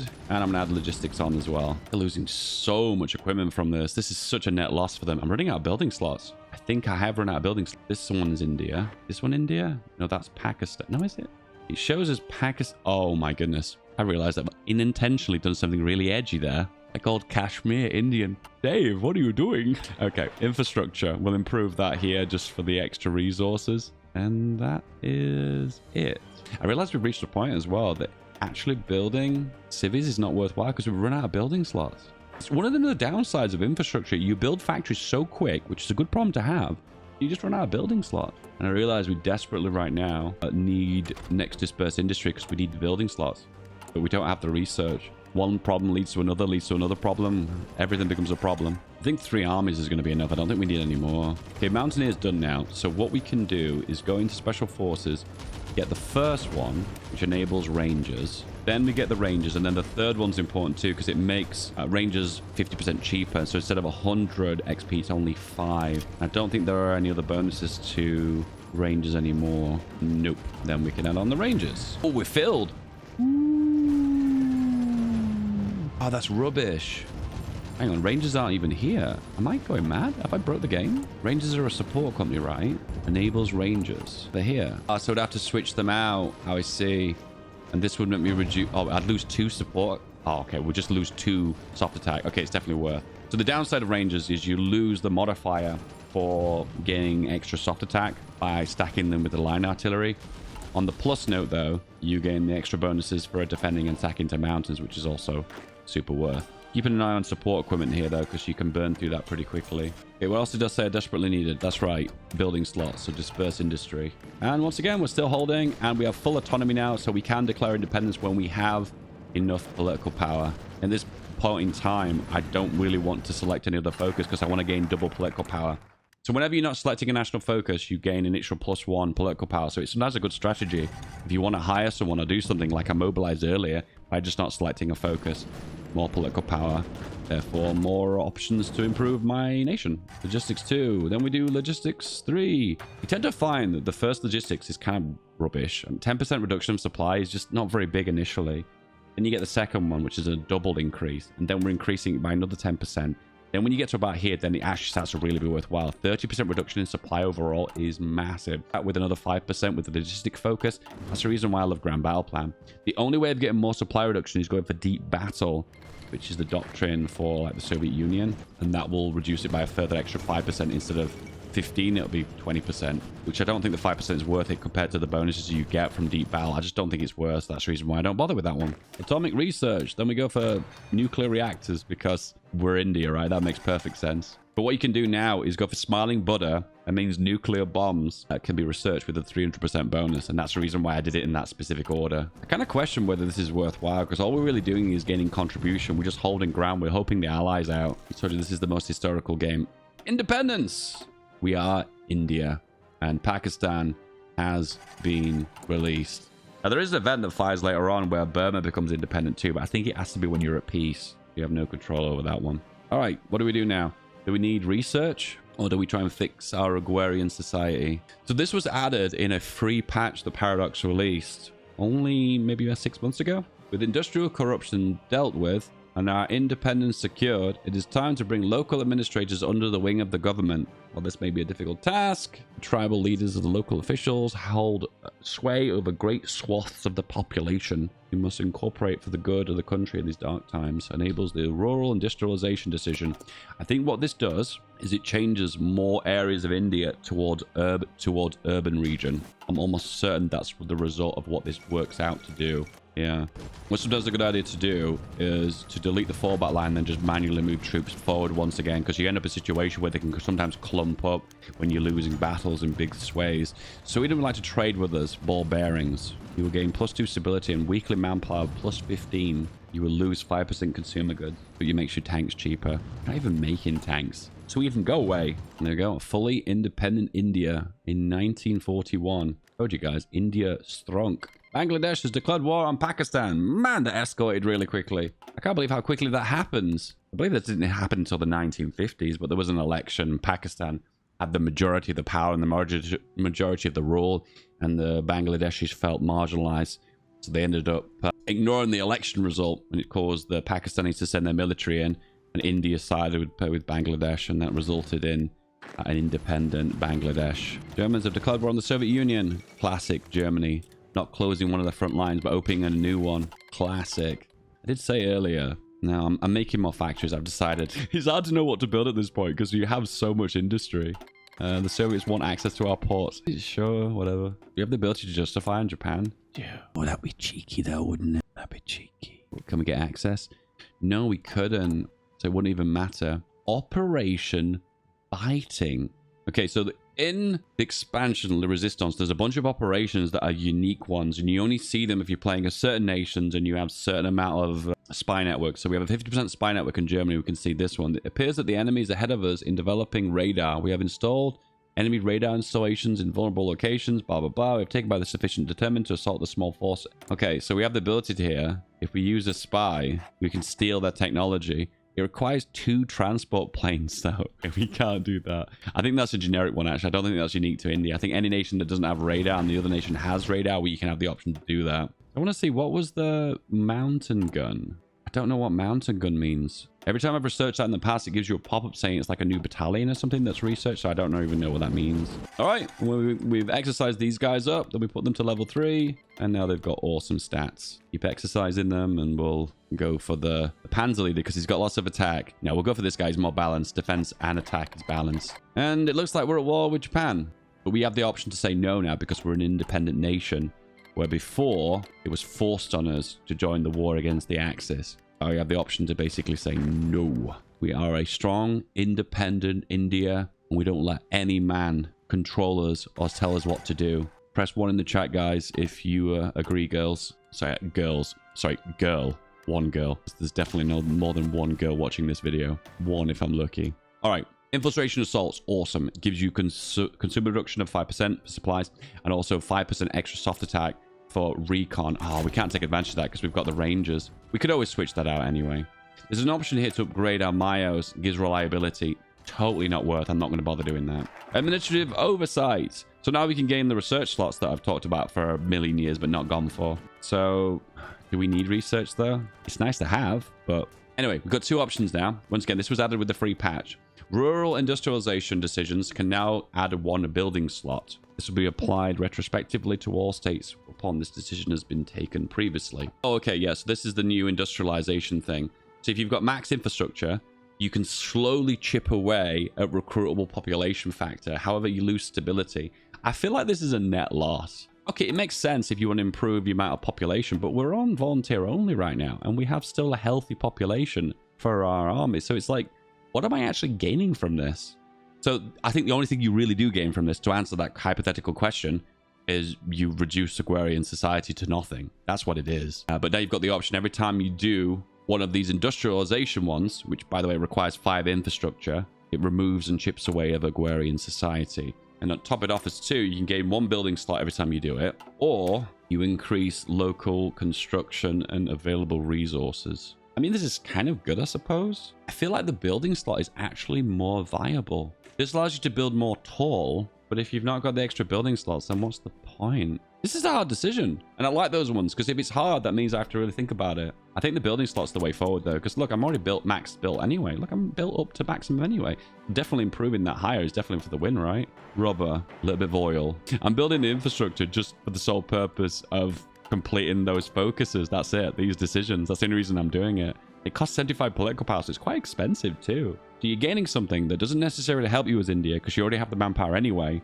However, the building slots are kind of worthwhile to build up a little bit taller. I guess it's really good to industrialize India, I suppose, but I can't think of any other reason why. This is also a really OP one too. Night attack assault plus 25%. So normally at night you lose minus 50% to your attack ability and defense ability, but that halves that amount. And you can take it even further if you max out this one and this one, because that means now when you attack at night, there's no penalty. It's insane to completely remove the penalty 100% though, isn't it, if you think about it? And we're still holding in the mountains. This guy is well trained now. He should be close to Mountaineer, right? No. I wonder why not. He doesn't even have infantry leader as well. Okay, I think I might have found a bug there, guys. This general doesn't need to be gaining any terrain traits. Why? Okay, if you look really closely, you can see support equipment's taking a bit of a beating, so I'm just going to redistribute my mills to make sure I'm important enough. Ooh, I've just realized that we're not importing from France anymore, so we'll get that from the United States. Oh, that might explain why the support equipment wasn't producing as high as it would normally. That would make sense. All right, done disperse 4. I'm going to rush to disperse 5 because once again, I need building slots. And see, look, it's only opened the building slots for the ones that have higher levels of infrastructure in the States, like the yellow ones and the green ones. I was under the belief this improves the development in the region, but I actually don't think it does. So we do one of these just to see what it does. So we'll do Bombay, and it takes 90 days to complete. I don't think it improves the area, but it does give me +1 building slot. Oh, it gave me that instantly. Or did I already have that to begin with from the disperse? I'm not sure. Regardless, we'll complete it anyway. I think at this point in time, we actually go for mad on the civilian factories too. Yeah, we'll do that. This must be a recent change with the latest patch, but now special forces cost less. They're not 100 XP anymore. They're less. Wonder if they're affected by, like, for instance, this one, professional officer course. It doesn't give me a breakdown of the cost. So I actually don't know. Does it give me a breakdown on these ones? No, it doesn't. It's specifically saying 51. I wonder how it's come to that number. Hang on. Rangers to line artillery plus 20%. Oh, I'm totally wrong. I'm talking absolute rubbish. So 222.2 soft attack. And if I go for that doctrine, oop, instead of 222 it's now loads more. We've gained an extra of at least 15 extra soft attack. So that was so... guys, I wasn't intending to read that. I just glanced over it. But none of these give bonuses to rangers now. So I've kind of maxed out the special forces part of the focus path. This is what I love about special forces now. Even if you don't actually make the primary special forces, you could take advantage of the new support companies, which are all really super strong anyway. The only one that I don't think is very strong is the paratrooper one. But maybe I'll look at that another day. Maybe there's something I'm missing. We're going to reach a situation where we're going to have to tech switch here. And the fact that we're working on nukes, we probably need air superiority to be able to do that. So we're going to need the big bombers. And we're going to need the fighters to gain the air superiority. It's such an annoying problem to have when you're in a faction because you have to build the airports up to put the planes into them. It's just a lot of steps. Have they stopped attacking yet? Nope. Attack never ends. I love the fact there's a traffic jam here and the supply is absolutely dog. And we're doing a decent stage of just holding here. Totally okay. Here for a million years if I wanted to. The bases, naval bases are overstacked. You know how you fix this? You just build naval bases behind it. And this will alleviate this supply depot. It's more expensive to try and upgrade the existing one. All right, land clearance is complete now. So when this finishes, it's going to add a +1 building slot. Yes. Did we just do... Oh, man. Did we just do it? Did we just industrialize? Yeah, do it. It doesn't say it in the tooltip. I want to see if it improves the state and upgrades the state. So it's like urban, for instance. I don't know if it will do, but I'm just curious to see if it will. The sad part is now I'm no longer a subject to Britain as these focuses are null and void. You can't ask for favors for something that just, well, you're not even a part of the UK anymore. The UK's like, you're on your own now, bitch. Wow, that's actually like UK in real life.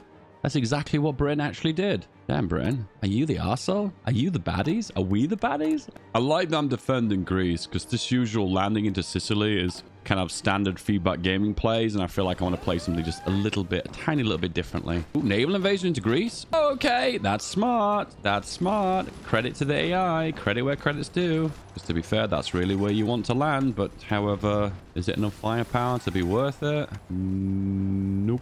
Couldn't grab a port in time. So you're done. Rip, rip. Surprising they're able to actually engage their naval invasion here, because usually the problem you normally run into is if you can't gain naval supremacy, which it looked like they weren't able to, you were going to struggle. Just realized something's different. This one's different. Reliability bonus plus 5%, which is standard because that's what you gain with every single one. And then also each of them used to give just plus 5% capture ratio. So 5, an additional 5. 5. But this one's changed now. It no longer gives the plus 5 capture ratio, and it gives maintenance company to tank and armor capture ratio plus 0.01. So that's kind of like one of those works in synergy with battalions, but it doesn't give the flat capture ratio, which makes me kind of sad. We're gonna have to work on planes. We've got no choice, so it's got to be done.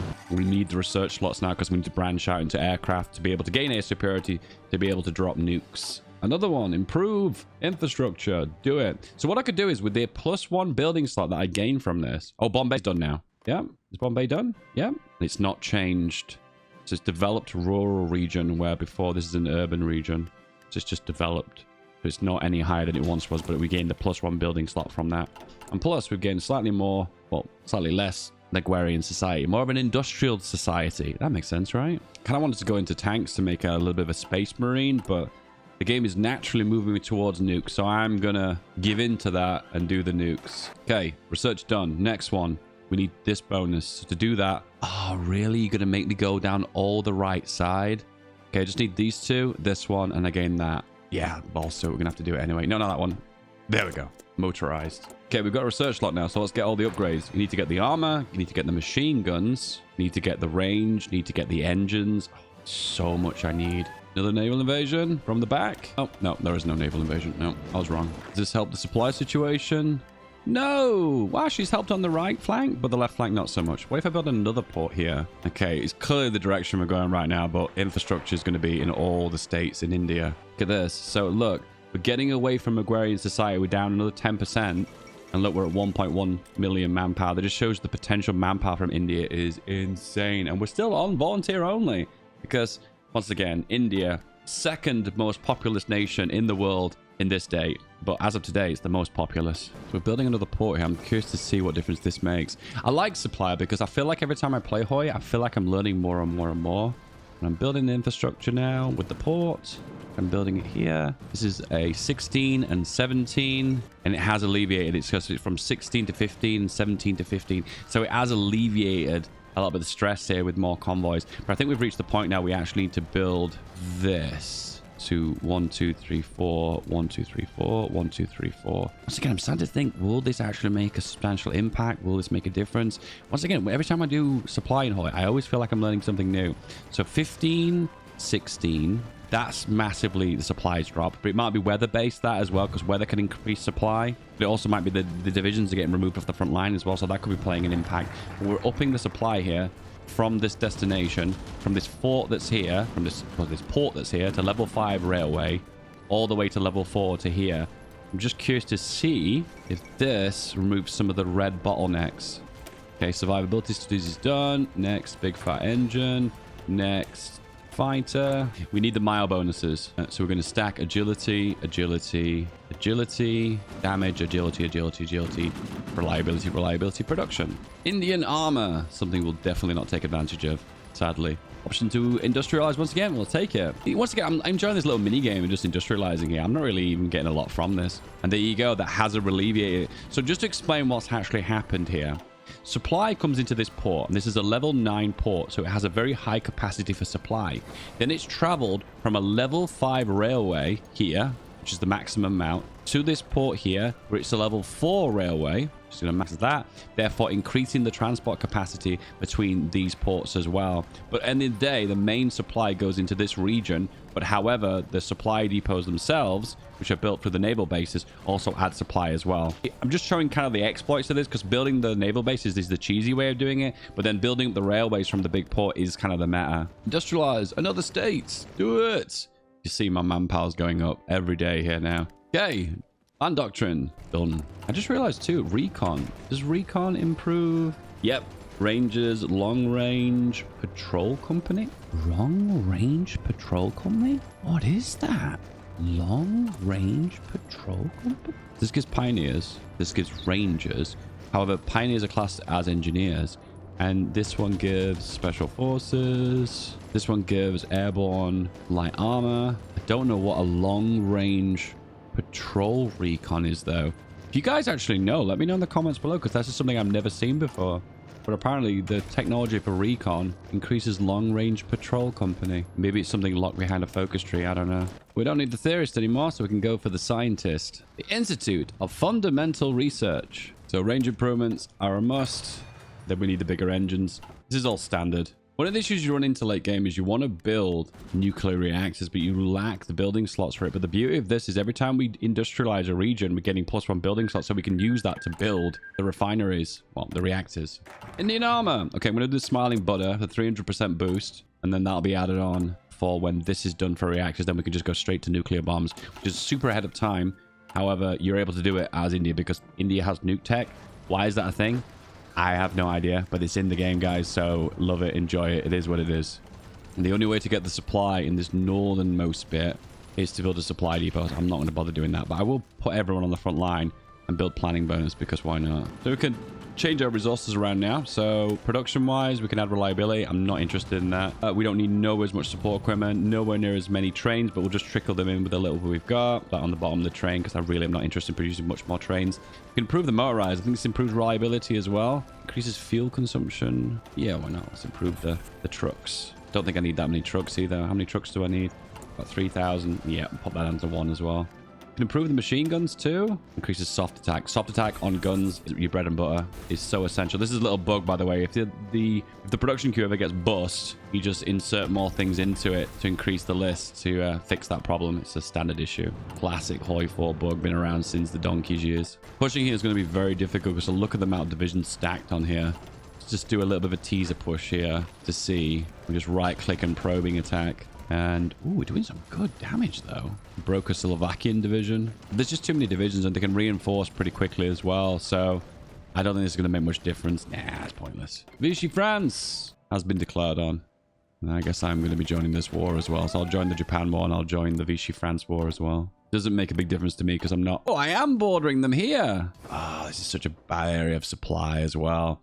I've just spotted, too, with Bangladesh breaking free, all the railway lines are broken here. So, I just have to go around the outside. I hate to do this because we have to build a supply depot, but we have to build it right here. Build it there. Connect the railway lines from here. Can we do that? No, the game's not gonna let me. Yep, there we go. Railway lines from here. So you click once, you drag out where you want it to go, and you click again, and that will give you the supply depot where it wants to build. There we go. I realize our reliability, stability's low. Oh, the stability's low because every time we click this, we lose stability to industrialize. That's really annoying. Because that means I'm losing all my gains on stability throughout the entire game. Oh, that's really annoying. Okay, let's move a few divisions here. Just a handful. You guys go here and here. On the front line, Siam. No, actually, I think about it. I'm just going to move the whole front line here. Here, and then maybe a few divisions here. I'm probably going to need a supply depot down here as well, so I'll build a port. Having to be a minor nation, an undeveloped nation, is painful as it is because you have to build your industry up and catch up with the world. But then also you have supply problems like this, which is just a massive pain. An issue that China runs into quite frequently as well. Oh, we can get access into China, so we can actually beat the Japanese on their home turf. Surprisingly, Japan hasn't demanded Vichy France yet. Okay. Anyway, regardless, Field Marshal front line. Go here. Off you go, lads. You're not going to go? Can we not get through here? Yunnan, are you going to let me through? Can you go now? Yeah, they're off to go. So what happened there is I need to act for access through Yunnan because there's no actual way of getting through because there's a mountain range in between. Big machine guns. Off we go. Supply fortress, which is Greece. Also going to build a railway down Burma as well. Do we have the ability to hit the button to build a supply depot quicker? No, only minor nations can hit that button. Because we've become a major power now, we don't have the ability to do that. All right, can we go for the most advanced fighter? No, but we need the engines, so we'll get that. Also, we're going to need Chief of the Air Force, so we're going to go for one of these three. Probably ground support's the best. Smiling Buddha's done. Modernize the army. Doesn't matter because we've got max doctrine anyway. It'd be kind of cool if you max your doctrine out and these would give you something different. Like maybe they would give you, I don't know, XP maybe or something. Or maybe an attack bonus for a few weeks or something. I don't know. There's a part of me that just wants to abandon this front. I can't push back here. I'm going to firepower. It needs full air control in this region to actually do something.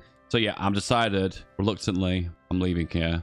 And we're going to help out the Chinese. So the reason why I've covered Siam is now I know eventually Japan will get them into the war. They're not in the war yet. Are they at war with anyone? No, but they're in the faction for Japan, but they've not joined any of the wars yet. They could do it any moment, so I need to make sure the front line is defended. All right, building slots.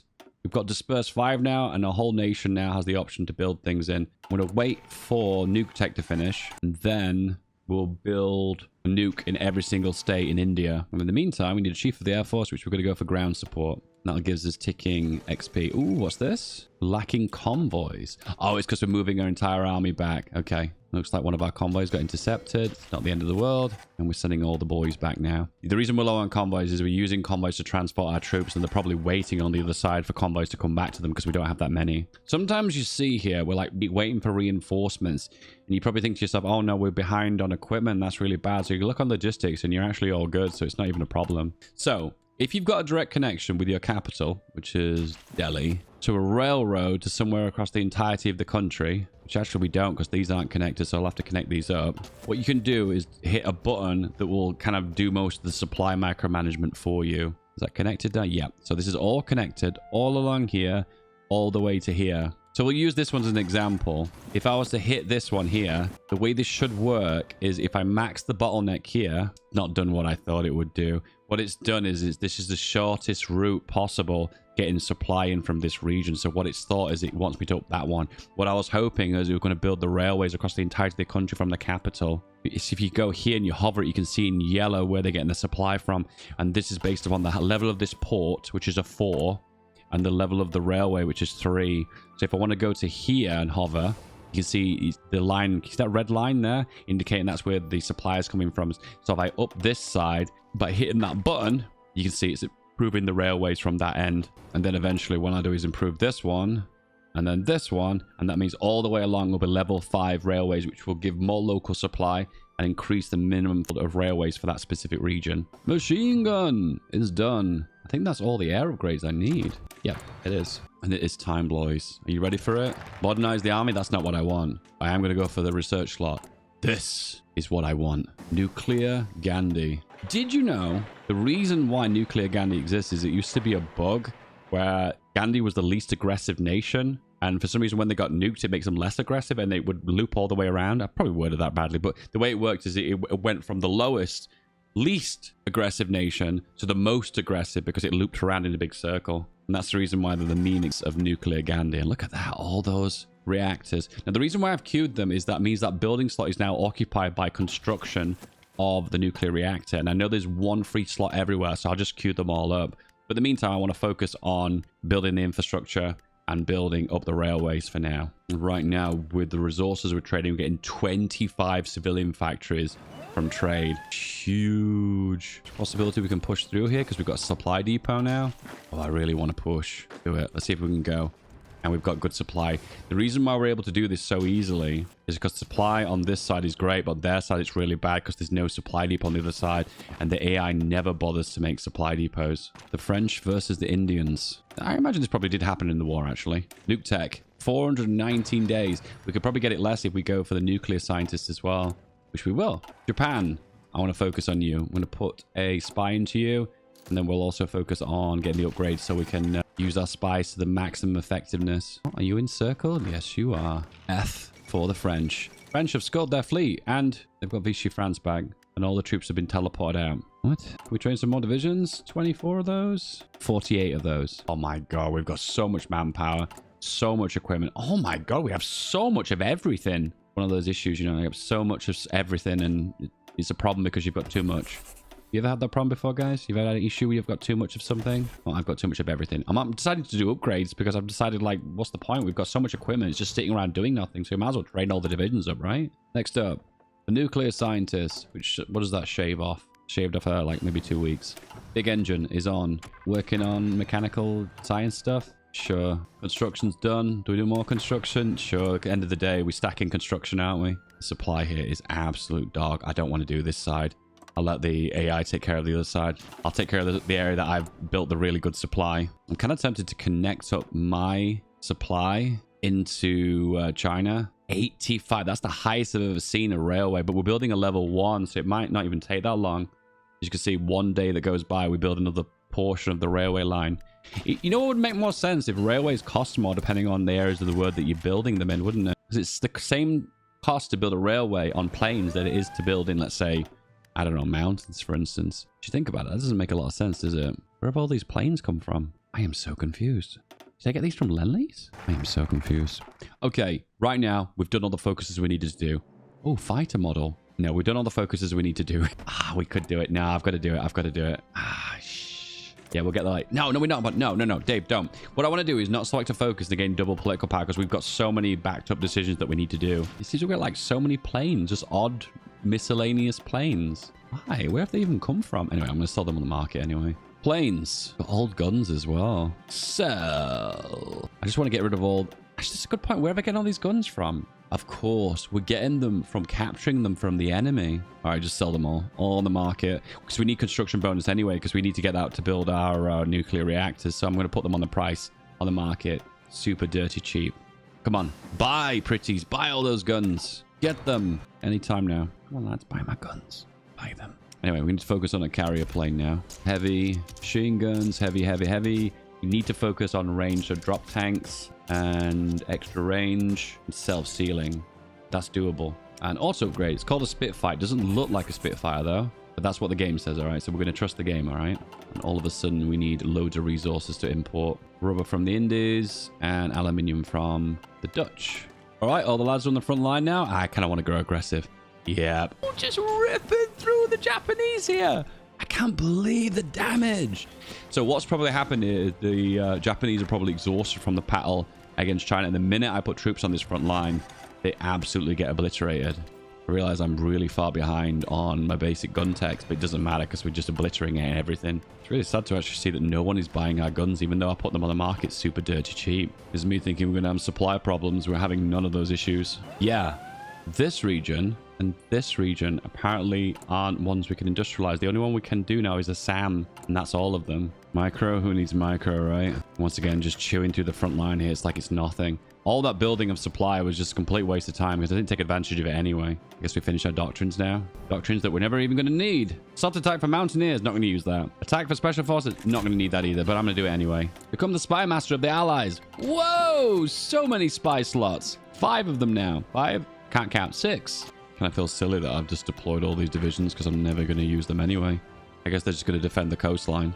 The amount of industrial power that you can get as India when you really build up is, quite frankly, insane. Oh, wow. Now we're a democracy. We can do relief of command. It's one of those a little too late moments, you know? I think it's kind of funny when I trade with Sweden, it doesn't require convoys, but the route it has to take to get to Sweden is insane. It has to go through the front line of the Soviet East and West. It's a pretty intense transport route by land. Go, go, go. Oh, there's troops in this front line here. Go here. Access. Access. Otherwise, you run into problems where troops won't be on the front line, so you have to give them access, and they'll just kind of sit on the front lines otherwise, and that's not really helpful for you. There we go.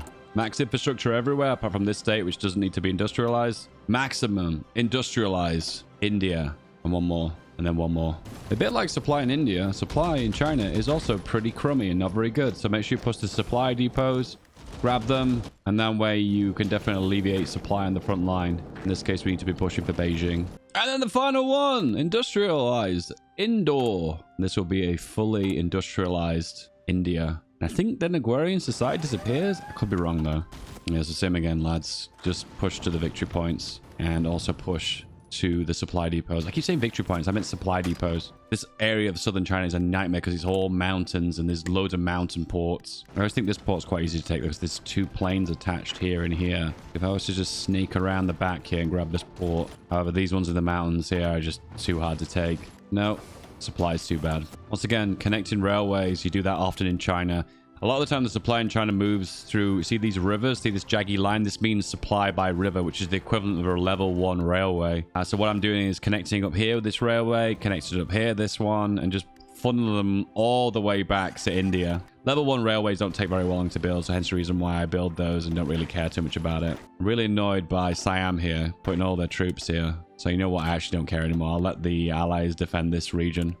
But they're never going to attack us and join the war, so I don't know, it's just a stalemate. An issue with industrializing is you lose so much stability by doing it. Feels like everything is super late right now. I'm gonna have to research the bomber, and then I'm gonna get the fires and activate them just to build some air superiority. It's probably not enough fires to be able to do this though. Let's do the air production continuous focus to reduce the cost of it, and then put all the production onto aluminium and onto the rubber and onto the planes. So now we've completely got rid of agrarian society, even though it's still technically there. Is there something I've missed? Like, you can never get rid of it fully.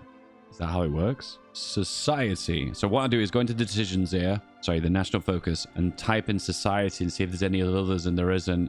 So I don't even know how you get rid of the very last bit of agrarian society. I'm getting the impression you probably can't. But anyway, you can see here, we're mobilizing up to 1.5 recruitable because that's volunteer only, where before we were on less than 1% due to agrarian society pushing it down. And now we're at 1.38, and that's probably the maximum we can get it up to. I thought you could completely get rid of agrarian society. Am I wrong, guys? Okay, I decided to get rid of my AA. If I'm going to use fighters to control the airs, then why do I care about AA? So I'd remove the AA production, destroyed all the stockpile. Well, I've not destroyed it, I've just put it into the stockpile. And now I'm just going to rely on ground-based forces to do all the damage. And look at all the spies. My spy with my little eye, something beginning with J. Looking at you, boy. Preferred tactics. So, if you do a well-planned attack, which I believe is a high-planned attack, you get an extra 15% attack bonus, which is pretty similar to infiltration assault anyway. So hover over those. That gives you a breakdown of the requirements for them. For instance, Blitz requires over 50% hardness for the division, requires a skill 2 general, and one has Panzer leader, and and it has a skill 1 advantage over the enemy general you're going to be fighting. So there's quite a lot of requirements for that one. But however, look at the bonus you get. Massive speed boost, attack bonus, and a defender penalty as well. So look very closely. It says attack bonus of 15%, but it also reaches the enemy's defense by 15%. So it's having a whopping 30% difference. In this circumstance, though, I'm just going to go for an attack one. By the way, don't select a defensive one unless you are defending, because it's not going to help you on the offensive elastic defense. So go attack, and then we'll go for... Man, it's difficult because I just like the plain old attack. Yeah, let's just do the attack. So what that basically means now, in the event of a battle, you have a 25% increased chance of doing that actual plan. But you also need high reconnaissance to be able to pull it off. So having extra reconnaissance like this is probably going to be worthwhile. All right, whoosh! That has completely crippled them here.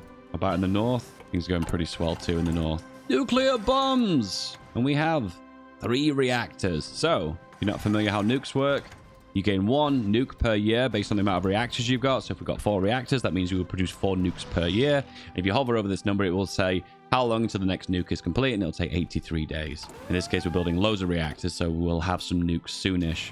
The requirements for nukes is you need air superiority of a large margin of like 85%, very high, and also have a nuclear bomber, well, a large frame bomber nearby. We got the research for a big bomber? No, we're still working on that. What I'm doing is making attacks, building planning bonus, and just doing attacks, exercising the troops, and meaning every time we do an attack, it has lots of damage. But right now, we're coming really close to Beijing, so this northern area looks like it's broken. I'm just going to position all the firepower on Beijing and just hit them as hard as I can. We could break Beijing. That means the supply in the north is pretty much done, Zode. And breaking Beijing is difficult because the supply here is absolute trash. Goes without saying, but if you get a spy that gets captured, just send them an operation to free the spy. It's tedious. I hate the clicks, but it's a feature, put it that way. Feature that exists in Hoi. It's one of those. When it comes down to these battles here, which I can see the supply is from here and here, what I want to target is the ports, because that's where the supply comes from. So I'm going to right click and push into here and see if I can break. Once again, it's really tricky due to the fact that it's mountains and are really difficult to break. But if I concentrate my firepower and keep going, I may be able to break. What happened there is I couldn't reinforce into the battle quick enough, and the battle just broke off and just engage once again. Your organization is maxed. Oh, if you break, you lose org on all your divisions. What? I didn't knew that. How did I not know that? Entirety of your army loses all of its org? Wow. All right, again. So if we look at this battle, yeah, they're all low org. Well, some of them have got a decent amount of org, but we can't get into battle quick enough before they break off. That's really frustrating. Do you know what? This is an actual viable way of doing signal companies, because signal companies increase initiative, which initiative does 2 things. It increases the planning speed bonus you get, how quick you get it. Not amazing, but it is what it is. But it also simultaneously lets you reinforce into battle quicker. It's like one of the side bonus you get from it. No, we can't break that. Just cannot. It's not doable. All right, bomber time. Stop. Bomber time. Extra fuel. Extra fuel. Extra fuel. And then 1 bomb bay. We don't even have a bomb bay. You have to unlock that. You have to unlock that. Okay. Ah, a large bomber without bombs. Yep, that's the thing. I've also neglected my artillery, which is really bad because this gives lots of soft attack. Finally, we have some fighters in the air here. Oh, I didn't show it. Sorry, I built up a biggest airport you could get in Hong Kong, and now we're actually getting planes fighting here. But one of the downsides, if you're fighting against a mutual enemy and they're a different faction, you can't put planes in their air bases, which I think is really annoying. And this might give us an advantage due to the air superiority. Yep, 16% reduction in their defense. Their generals are very well trained. Does it say the skill of this guy? But just show that, look at all those bonuses. So many. 31% entrenchment. What I do here is just cycle attacking over and over again. Oh, Paris has been liberated. Oh, kind of. Ooh, okay, that's not the liberation I expected. I expected to see a big chunk of France taken back. But no, that's not the liberated I expected. And plus the Germans. Ooh, Germans and the Soviets. Historical, by the way. Yay! Finally broke them. And then push further south to grab that port. And that gives us some breathing space. Fascists in government. Sure. So the decision just makes you choose, if you're a democracy, to stay democratic but lose stability, or not compromise the democracy and allow another party to take power that could be pulling you away from democracy. It all depends on what kind of is more beneficial to you, because if you're really close to a different ideology, you could flip in that other direction. For instance, we've got 40% fascism at the minute. If that hits 60%, a civil war event might fire, which of course a lot of problems. Okay, I think we're just gonna push here, and if I go aggressive, I think we'll have enough firepower to break them. Yeah, that's it.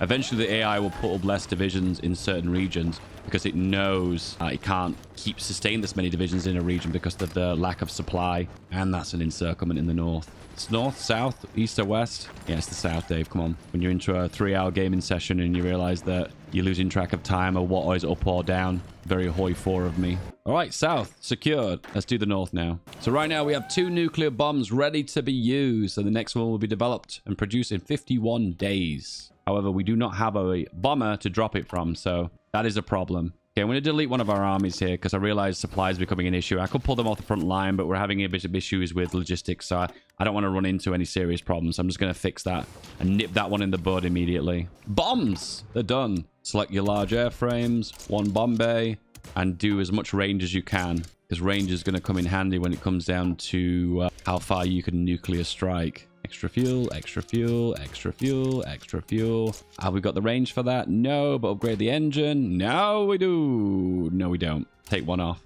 There we go. The range on this bomber is 3K. And all I do now is assign 2 mils and that'll be enough. You only need 1 nuclear bomber to actually do a run. The only issue right now is we have no airports to put up our planes. Yeah, that's a problem. When you want a nuclear strike, but you can't. Let's try pushing the north in and see if we can make any traction. We're just counterattacking and regrabbing land that we just once had. If we can expand the front line on one side, then we can start branching out further. Beijing is the sweet spot, though. Oh, this port is actually a sweet spot, too. Oh, the last standing.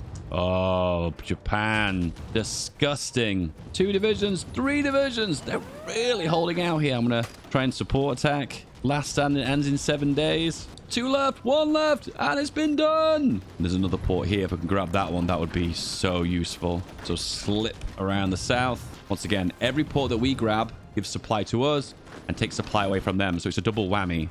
And of course, now Beijing is looking kind of sweaty right now. And of course, there's a supply depot there too. So that's going to help us out, give us more supply. I always think when you sweep around here, you can sweep all around the coastline nice and easily. And there we go. Beijing's mine. Whoosh! The fascist foreign policy gives us another 5 fascism.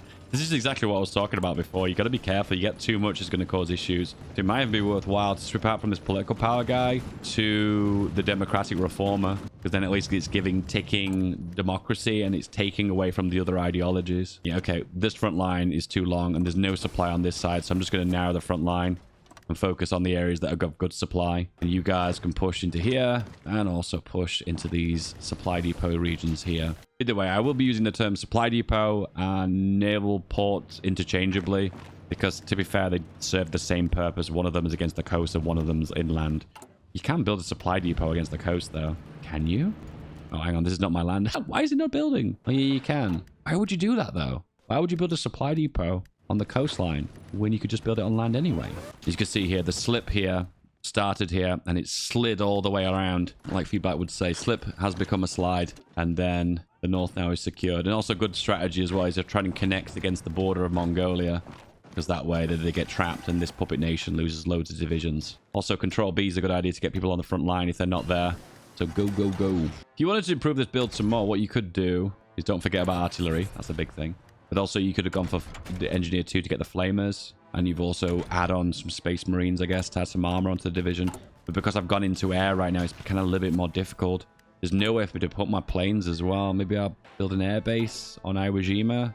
Looks like the allies are counterattacking, so it's looking good for them. GG! We've connected the front lines. The best thing to do now is push to the victory points for Manchu. If you look really closely now, you should see that Manchu, where is it? On the wrong side, is 89% towards capitulating. That's surprising, actually. I thought they'd be a lot lower than that. Actually higher than I expected. They're at 88% now. And every time you grab a piece of land that doesn't have victory points, it usually takes a little chunk out of them. Manchukuo's gone. I don't really care about this front line anymore, so everyone go here now. I'll let the Chinese mop up here. And you're capped. Everyone go here. And just a few divisions hold this front line. Control B, get on the front line. Come on, lads. Whoosh. I'm going to beeline all the way to the south of Japan. There we go. A little bit of micro as I started to make breakthroughs, but initially I used planning bonus with battle plans to do the initial breakthrough and then go from there. I'll be honest, I think the best focus here, the best doctrine would have been assault to gain the extra planning bonus. And that's it. Japan's presence on the continent is gone. There's no way of asking for land off the Chinese, which is really annoying. It's just one of those faction things that, you're not in the same faction. There's just limited things you can actually do. Oh, this has been given to India, though. If I build a port here and then build an airbase, that would be really weird. I thought this was owned by Japan. I got really confused. Congratulations, Dave. You have created the ugliest possible borders possible. Naval invasion? Is that going to be possible? Probably not likely, because you usually have to micro them onto the coastline, but we'll give it a shot. Meanwhile, Europe. Oh, they're holding. Norway's contested. We have Spanish have joined the war. Seems to be happening more and more with historical on recently. Greece has fallen. But the minute we pull out of Greece, now we can make our nuke bombers. So strategic bomber, select them, deploy them, and the range. Look at the size of the range. Remember, this is an old style bomber too. It's just equipped with long range fuel. That's pretty insane. To be fair, the range on the fires is pretty impressive too. Oh, and Siam's been eaten. Nuclear reactors. We have 10 of them now, with 5 nuclear bombs ready. So what would be fun? So we move the nuclear bombers to London, and then when we gain air superiority over a certain region, we can drop nukes. Oh, and they're trying to D-Day too. We should help them. If they've got air superiority over that region, we can drop some jolly big fat nukes on them. Another D-Day here, but instantly denied. So can we get the fighters here and get to the home islands? The air efficiency is 8%. Okay, this ain't gonna work. Lack of range is literally killing me. Need to wait for America to do their naval invasions, I suppose. Tend to find that Japan dominates in the Pacific, and then when the UK and USA start to dominate their fleets, tend to find Japan gets a little bit weaker and weaker as time goes on. Okay, so in that circumstance, we have to do something to help the AI out, because they never do it. So you have to build airports in the south of England, max it out. UK has got a lot of airports, but the AI should build them higher because they're creating traffic jams of planes. So here comes my planes, and therefore you can get air superiority with the long range fighters, and with that then we can start doing nuclear strikes on Germany. There's nowhere I can do a nuclear strike on Germany at the moment. Well, sorry, on Japan. There's kind of reason why I've kind of given up on Japan a little bit until the Allies, well, specifically USA, starts to land into them. There's a bit limited what we can actually do. Naval invasion. You have insufficient naval supremacy. You 0% naval supremacy. It requires 50%. One mistake to make is you activate this plan and then you walk away and you forget about it. Don't make that mistake. I've made the mistake way too many times, because eventually you'll need to come back to it. And then you'll realize, oh, wait, I've just lost a bunch of divisions because I forgot a naval invasion activated. Italy, what are you doing? What are you doing? Air superiority. Over Ireland. Nuke. Dublin. For the first and hopefully the last time in history, a nuclear bomb has been detonated in Leicester as part of the international warfare. Will this force Ireland to surrender to avoid further terror, or is only strengthen their resolve? Will this strengthen the Irish? Guys, tell me. Eastern Front has stalled. Greece is back, kind of. Turkey, have you joined the war? Yep. And they're applying pressure from Istanbul. The fighters trade quite well. That either means my design is awesome, or the AI makes absolutely awful designs. Their air force is so strong too. What is the Allies doing? Come on, Allies. Do something. Your job is to make good planes counter the Germans, but they're not doing a very good job of that. When the D-Day turns out it was in Spain all along. Could we potentially build an airport up here? And then use that to gain air superiority? And then nuke Madrid. So, what does nukes do? They flatten most of the buildings in that said region. If you nuke a victory point, like in this case Madrid, it will hurt their war support and stability. So let's nuke them. Boom. See their war support dropped there by, I think it was about 10. I'm not sure how many times you can do it though. So war support 74. No, that's not made any difference. Maybe you've got to bomb different victory points if you want to do it again, maybe. Try bombing that city. I think it scales based upon the amount of victory points in the certain cities. 74, 63. It's gone down another amount. So it looks to me like you can make it decrease more. You just got to spread out the nukes to different regions. Another one here. 60, 63. Let's drop the war support by 3% again. And this does reduce their overall surrender limit, so you can cap them quicker. However, the most effective way of nuking is to actually nuke the front lines. And also the AI is quite smart. It puts its planes up when it sees that you've nuked a region, so therefore you can't do it again. And then nuke this one. You see, nuking divisions on the front line will half their strength and half their organization, meaning if you're in an attack most of the time, you're just going to break them anyway. Personally, I think nukes need to be scaled up. I don't think they do enough damage. Maybe they should really hurt your stability and war support by a massive factor, and then you have the ability to kind of claw it back by saying just perseverance or something. I don't know. Somehow nuke tolerance, which feels kind of bizarre to say, but We have more air attack than them, more agility and more speed. I'm just going to chew through them as if it's some kind of battle for Britain scenario, which will feel like it's the beginning of the end for the Axis, because they'll kind of slowly work their way down. Can you notice every time I say allies, I kind of want to say Axis at the same time, so it kind of comes out as Ally Axis. Alaxis. Alaxis sounds some kind of like some tech company. All right, the planes have arrived. We get to upgrade the bombers again. And now you can see we're making a massive impact when it comes down to our exchanging of planes. Once again, what you want to look at now is just see how well they're exchanging. And you can see they're exchanging incredibly well, so that's exactly what I want to see. I honestly, hand on heart, didn't think this would reach the end game, but it looks like it is. See, this is always the point the Axis get to, and then they kind of fumble a bit. Fascists in government, what we're at now, 43%, so it is working its way down. We're doing anti-fascist raids to keep that ideology lower. Execute a nuclear strike on Japanese soil, and they will unconditionally surrender. But I've got no way of actually dropping the bomb there. Yeah, I can't get air superiority over, and they know that because they've got 1,600 fighters there. It's just a way you could make them surrender early if you nuked them, but I don't think I'm going to have the time to do that. Meanwhile, war in the Pacific, it kind of looks like a stalemate. Who's actually winning here? Ooh, this is not looking good, though. All right, we're going to have to help them out here. We're going to make a field marshal front line. How do you do that? You hit Z to make the front line, then you hold Shift, and then left click, and then X to draw your front lines. Otherwise, if you make a field marshal front line, it'll make individual armies for each individual general, and it just makes the front lines a little bit messy, and you have to micro them a little bit more. It's just something I wouldn't recommend. Oh, I forgot about this guy. The Ace Generation Genius. And we need more aces, right? Yeah, sign them on. Gives you more combat effectiveness. It's definitely worth. At the same time, ace effectiveness. Yeah, why not? Airbase has insufficient supply. Oh, really? 1, 2, 3. When you want to build more reactors and the game's kind of like, no reactors for you. Oh, D-Day here as well. I call everything a D-Day. Everything's a D. If it's a naval invasion, it's a D-Day. There's a D-Day here, D-Day here, D-Day here, D-Day. Air doctrines, they're a thing, right?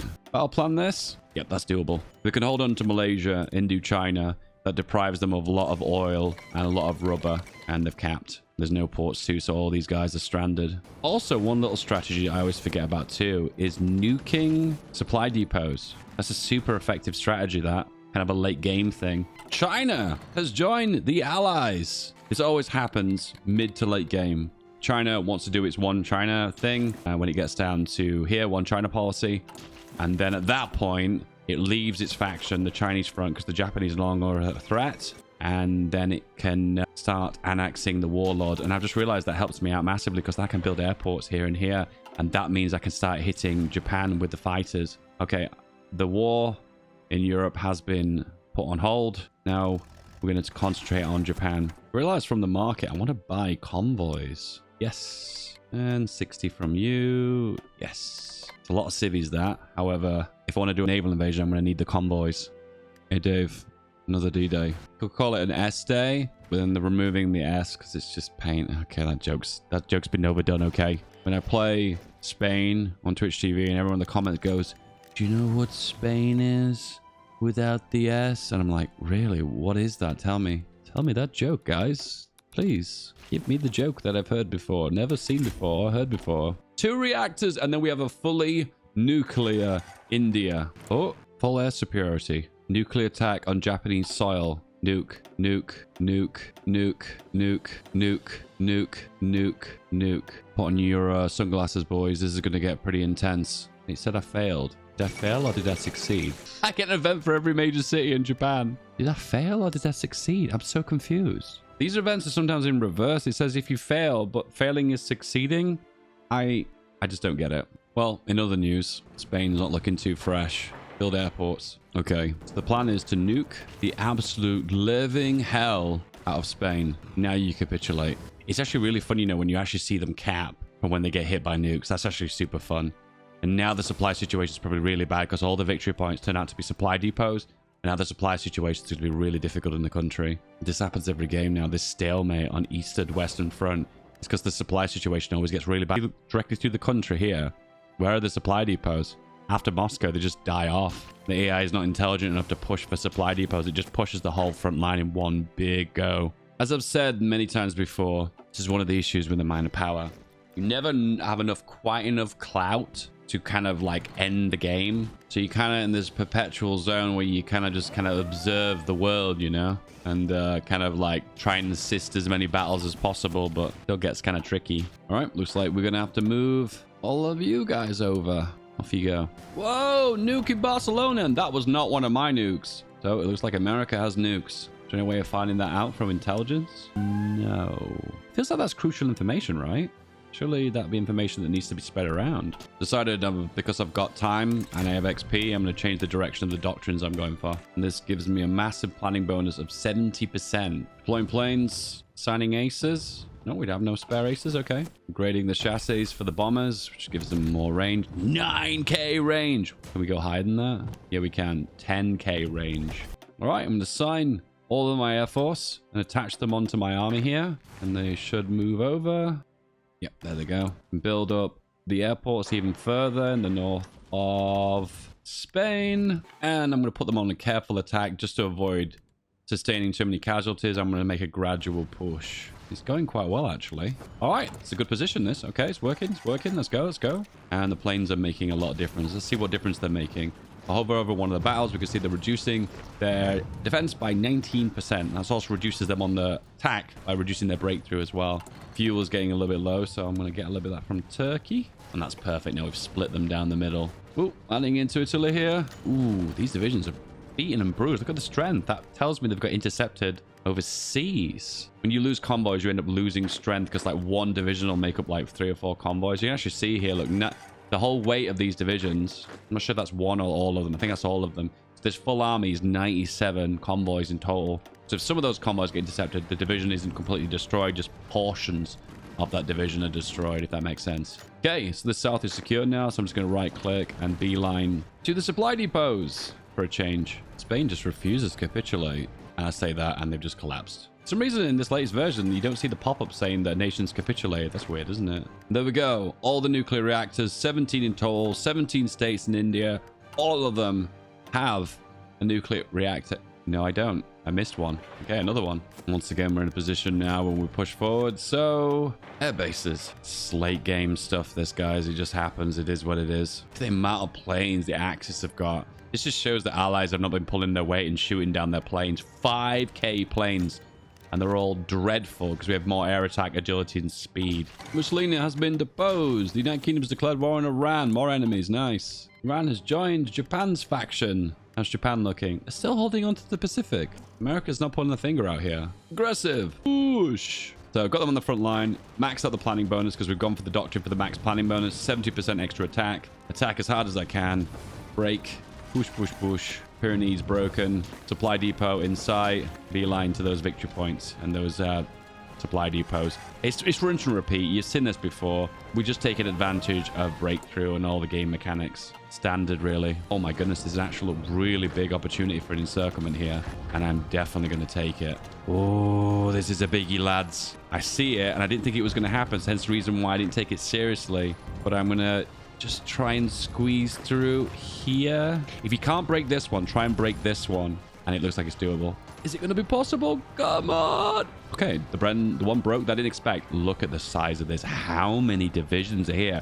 Guys, we're heading towards an actual world record opportunity here. How many divisions is here? So in reserve here, there's 51 divisions. 500,000 manpower here. Another 50k, another 100k. We're looking at like 600, maybe 700,000 army size. Just we're locked into this one region. This is a record without it actually being staged.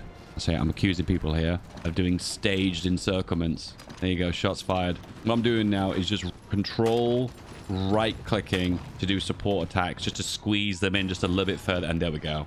That's it. So support here is 64 divisions, 553,000 manpower, 60,000 on the front. A few others that I already encircled and pushed in, and see them all melt and dissolve. And they're closed. That's it. That is the spiciest one yet, lads. The spice is there.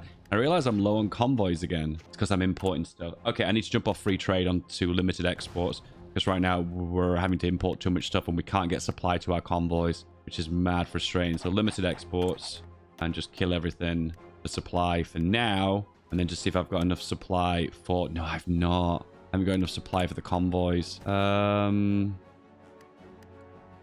We have to do the same thing we did before. We're going to have to buy some more convoys. 60 from... I don't even know what the nation is. It's Yemen or Oman, right? They say no.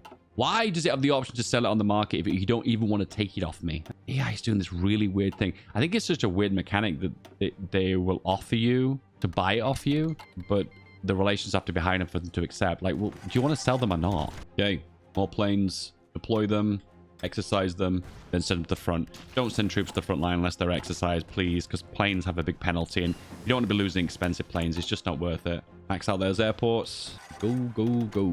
Oh, that is marvelous. Who needs a D-Day when you can just invade through Spain? Who would have thought the weak underbelly of the Axis wasn't actually Mussolini's Italy? It was actually Franco's Spain. Insert shocked Pikachu face. Last push. Into Brest. Secured. Sherborne. Push. And there's also an opportunity to push into Calais too. To just do it. And that creates another encirclement possibility as well. They're not really likely to retreat through the English Channel because they'll get intercepted by all the bombers. And that's made it another 2 encirclements. How many divisions here? Like 150,000 manpower. Oh, the slip has become a slide. And they are well and truly defeated now. I'm actually surprised. I guess they must have been weakening over a long period. France wants some of our manpower. You know what? You can have 1.88k. We've got so much of it. We're still on volunteer only, by the way. Manpower of India, just stupid. Okay, do I get the puppet here? No, the UK gets it. That upsets me. UK, you don't deserve that puppet. I did all the look there. So, coordinate my front lines here. I had a front line down here. I'm going to delete that one. Delete, delete. And then we made a front line in the north here. I don't want to push through the west wall, the Maginot, so I'm avoiding that. And that's where I'm just going to chew through the lowlands and also northwest Germany, which is all plains. Meanwhile, research... Yeah, I'm not doing it. The south of Germany. Frankfurt, Munich, Nuremberg, something Regenburg, Augsburg, Berg, all the Bergs. Frankfurt too. Already dropped in one on Frankfurt. Boom. War support is 3% and stability is 20%. That's what I like to see, to actually know that these nukes are actually working. That reassures me and says, yeah, what you're doing here, Dave, is working. Paradox is like, yeah, Dave, you keep it up. Well done. I suppose one thing you could also do is nuke the forts on the Maginot, and that will just disintegrate them. We're the north of Germany. Bremen, Hanover, Dortmund. I had someone in the comments say to me before, like, well, it's really easy to pronounce locations, you know, like, Dave, why don't you just put it into Google and they'll tell you how to pronounce it? But I'm dyslexic, so I'm still going to miss it over and over again. It's not because I don't try. It's not that I don't care. It's just, once again, English is my language. And to be fair, there's also places in the UK that I can't pronounce very well. Welcome to dyslexia, guys. I'm not doing it to wind you up. I'm not doing it to annoy you. I'm not doing it because I'm not capable. It just, unfortunately, is just the way I am. I'm so sorry. I've tried my absolute best to try and get around my dyslexia, but it's kind of been on this planet for 38 years now.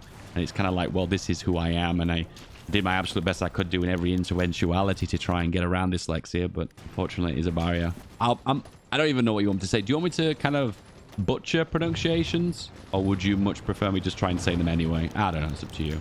Be aware here, there's one issue you can run into. If you nuke a location as you're pushing into it, you might accidentally nuke your own army if they break through in time. You can see here, look, this is nuking aggressively on the front line, how much damage you could potentially do. And it is pretty massive. See, look, they're all bunching up here, so this is an opportunity for a nuke. So you nuke there, and look at the amount of damage you did, and they instantly broke, and they all ran away. Can't believe how many nukes I've got as well. That's insane. Another Mayo bonus here for air attack and agility. I'll take that. Right now, we're lacking aluminium massively. Yes. Yes. We have no convoys. Request convoys. They will give us 30 convoys for free. Thank you. And there we go. The northeastern Germany. Leipzig. Sorry, Tommy K. Berlin. Stettin. Oh, we've run out of nukes. Atomic bombing of Berlin in 1947. Guys, we're in 1947. I didn't realize that we'd actually gotten this far. Well, you can't say I half-ass these videos, guys. I grind all the way to the very end, so there's no shortcuts here. I well and truly push all the way. So one of the bonuses of nukes is it drops the support limit, the war support limit. So what you can do then is cap them a little bit easier. But that looks things I probably can't. Maybe I can just grab Munich and Berlin. Munich and Stuttgart. I could probably grab that as well. And then we're at 86%. So we look like we're doing a little bit better than we would normally. So let's grab the final cities, and I think we'll be able to cap them. What's my contribution here? 18%. Ooh. My contribution was made on that. How many nukes did I drop? I think we dropped like 30 nukes, and the Americans dropped like 1. Is that it? Yes! Pop! You know what I've always wanted? A navy. Tirpitz, Bismarck. This takes me from a naval nobody to probably the biggest navy in the entire world now. Navy here, here, here, here, here, here. I have a feeling this is going to be a big enough navy now to do this naval invasion. Oh, look at this navy. Merge the boy up. Here, merge. Go to Hong Kong. One admiral, and he's rubbish. Yeah, look at this guy, mustache. He knows what he's doing. 19 battleships, 2 battle cruisers, 23 heavy cruisers, 26 light cruisers, 102 destroyers, and 92 submarines. Not messing around, lads. We're having a massive convoy shortage. There's one regret I could do for this entire campaign is not having enough convoys. Request Lend-Lease, convoys from France. They say no. United States request convoys. 30, thank you. Mexico requests convoys. No. Brazil, are you in the war? No, you're not. Soviet Union request convoys. You say no. British Italy request convoys. No. Peaceful reunification of Spain. This is new. So what's happened is in the peace conference, it's created border gore in Spain. But Paradox have added an event to reunify. I cannot believe it. That's an awesome feature. And the borders are actually pretty good. Oh, no, wait, no. No. To be fair, that's the only border gore we've got here. Let's have a look at the borders in Europe then. Poland is the only anomaly here. And of course, Bulgaria is a bit weird as well. China's doing its thing, unifying, civil warring with itself. Wonder if they're the only major power in this. Hey, the fleet has arrived. And do we have enough naval projection to do this? We actually do. We just need to wait 30 days. And we've got enough spies? Definitely. You know, if this had happened kind of historically, the event should have fired. They should have kind of unconditionally surrendered. Because they either have to lose one of their home islands, either Iwo Jima or Okinawa. Actually, maybe Okinawa, actually. That would be the reason why they didn't cap. You have to own all the islands around them and then nuke them. I think that's what the event used to say, but it's a very old event. It might not work the way it used to. Anyway, 3, 2, 1. Yep, it is enough naval power to do it. Off you go. Send in the Navy. Send in the armed forces. The planned invasion of Japan is here. The invasion they never wanted to do because they knew that the casualties would be so unbelievably high. And they probably will be. Nagasaki is taken. We've got air superiority. Okay, we're just going to carpet nuke again. You look really closely at the map, you can actually see the ones that have got more victory points. You know, the ones that are bigger dots? But that one here is a smaller dot, so just go for the bigger ones. It tends to affect their war support more and stability. Once again, I don't even know how this is hard-coded. I could be totally wrong. I could be talking out my ass here. But boom, we light up Japan with a fireball of death. Are we the good guys here? And that's reduced their war support down to 22, which is quite low, actually. I feel like you should be able to keep pushing it lower and lower and lower. These kind of artificial base amounts. Oh, actually, I think it reduces the base amount because the base amount is 0%, where my base amount is 30%. Oh, I think that's what it's doing. So it looks like if I do continuously nuke them, maybe that base amount goes lower and lower. Like it looks like that's the lowest it's going to go at 22%. But enemy bombing has reduced their war support by 23%. I can't help but feel, though, I wish it did more. Does anyone else feel the same way? Yeah, I kind of wish it did more. We check the surrender limit now of Japan. Oh, I can't. That's quite a classic bug, that. If you ever get this bug where you can't bring up the existing wars that are currently in process, it's just you just need to reload the save game. It's a bug that's, once again, been around for a really long time. A lot of bugs can be fixed by just restarting the client or restarting a save game. It's just really, really common. Communist China has capitulated. And we're just mopping up in China here. And therefore, we are done. Do you know what the final good thing to do would be? Would be to take the Navy off Japan, wouldn't it? That would definitely crown me as the biggest Navy in the entire world. Yep, let's do that. Oh, and I took some islands as well. South China Sea, potentially Indian in the future. And then the Navy is now a total of almost 400 ships. 4 aircraft carriers, almost perfectly intact as well. Thank you so much, Japan. I really do appreciate that. Even full of planes as well. That was nice of them to give them the planes as well. That is a jolly fat Navy. Am I going to help China reunify? I'm still at war with Japan? Who is this? Iran has taken chunks of Japan. Iran's taken Japan. It sounds so weird to say. It doesn't even roll off the tongue. Guys, I think I've illustrated the point here. The Axis have been defeated. The Japanese faction has been defeated. And that is a big W for India. So you're starting to see a pattern now, aren't you? You're starting to see, playing as minor powers, the flow of the game is a little bit slower. And you kind of see why Dave doesn't tend to play minor powers as often. Because the game's become a little bit of a slog. We're in 1947 now. Luckily, we didn't have to reach 1950, though. As you can, technology-wise, we're practically all done. Navy and Air Forces are not really touched, and so is the tanks as well. But overall, you can see right now, India has become very chunky. I wanted to be kind of like the biggest power in the world when it came down to my economy. But I'm only 86 civilian factories, and I've kind of run out of building slots. I suppose you can hit these buttons here to gain building slots, but you have to spend political power. India, it's pretty OP, right? Guys, if you appreciate a really long game of Hearts of Iron 4, you enjoyed watching this, a like and subscribe will give YouTube to feed more of these kind of videos to you. If that's what you're into, that's what YouTube will give you. Now, if you like these kind of videos, if you look on screen right now, there's another one. Give this one a click, and hopefully you'll learn something new and amazing about the game. Any suggestions for things I could improve, please comment below. Have a good day. Bye-bye.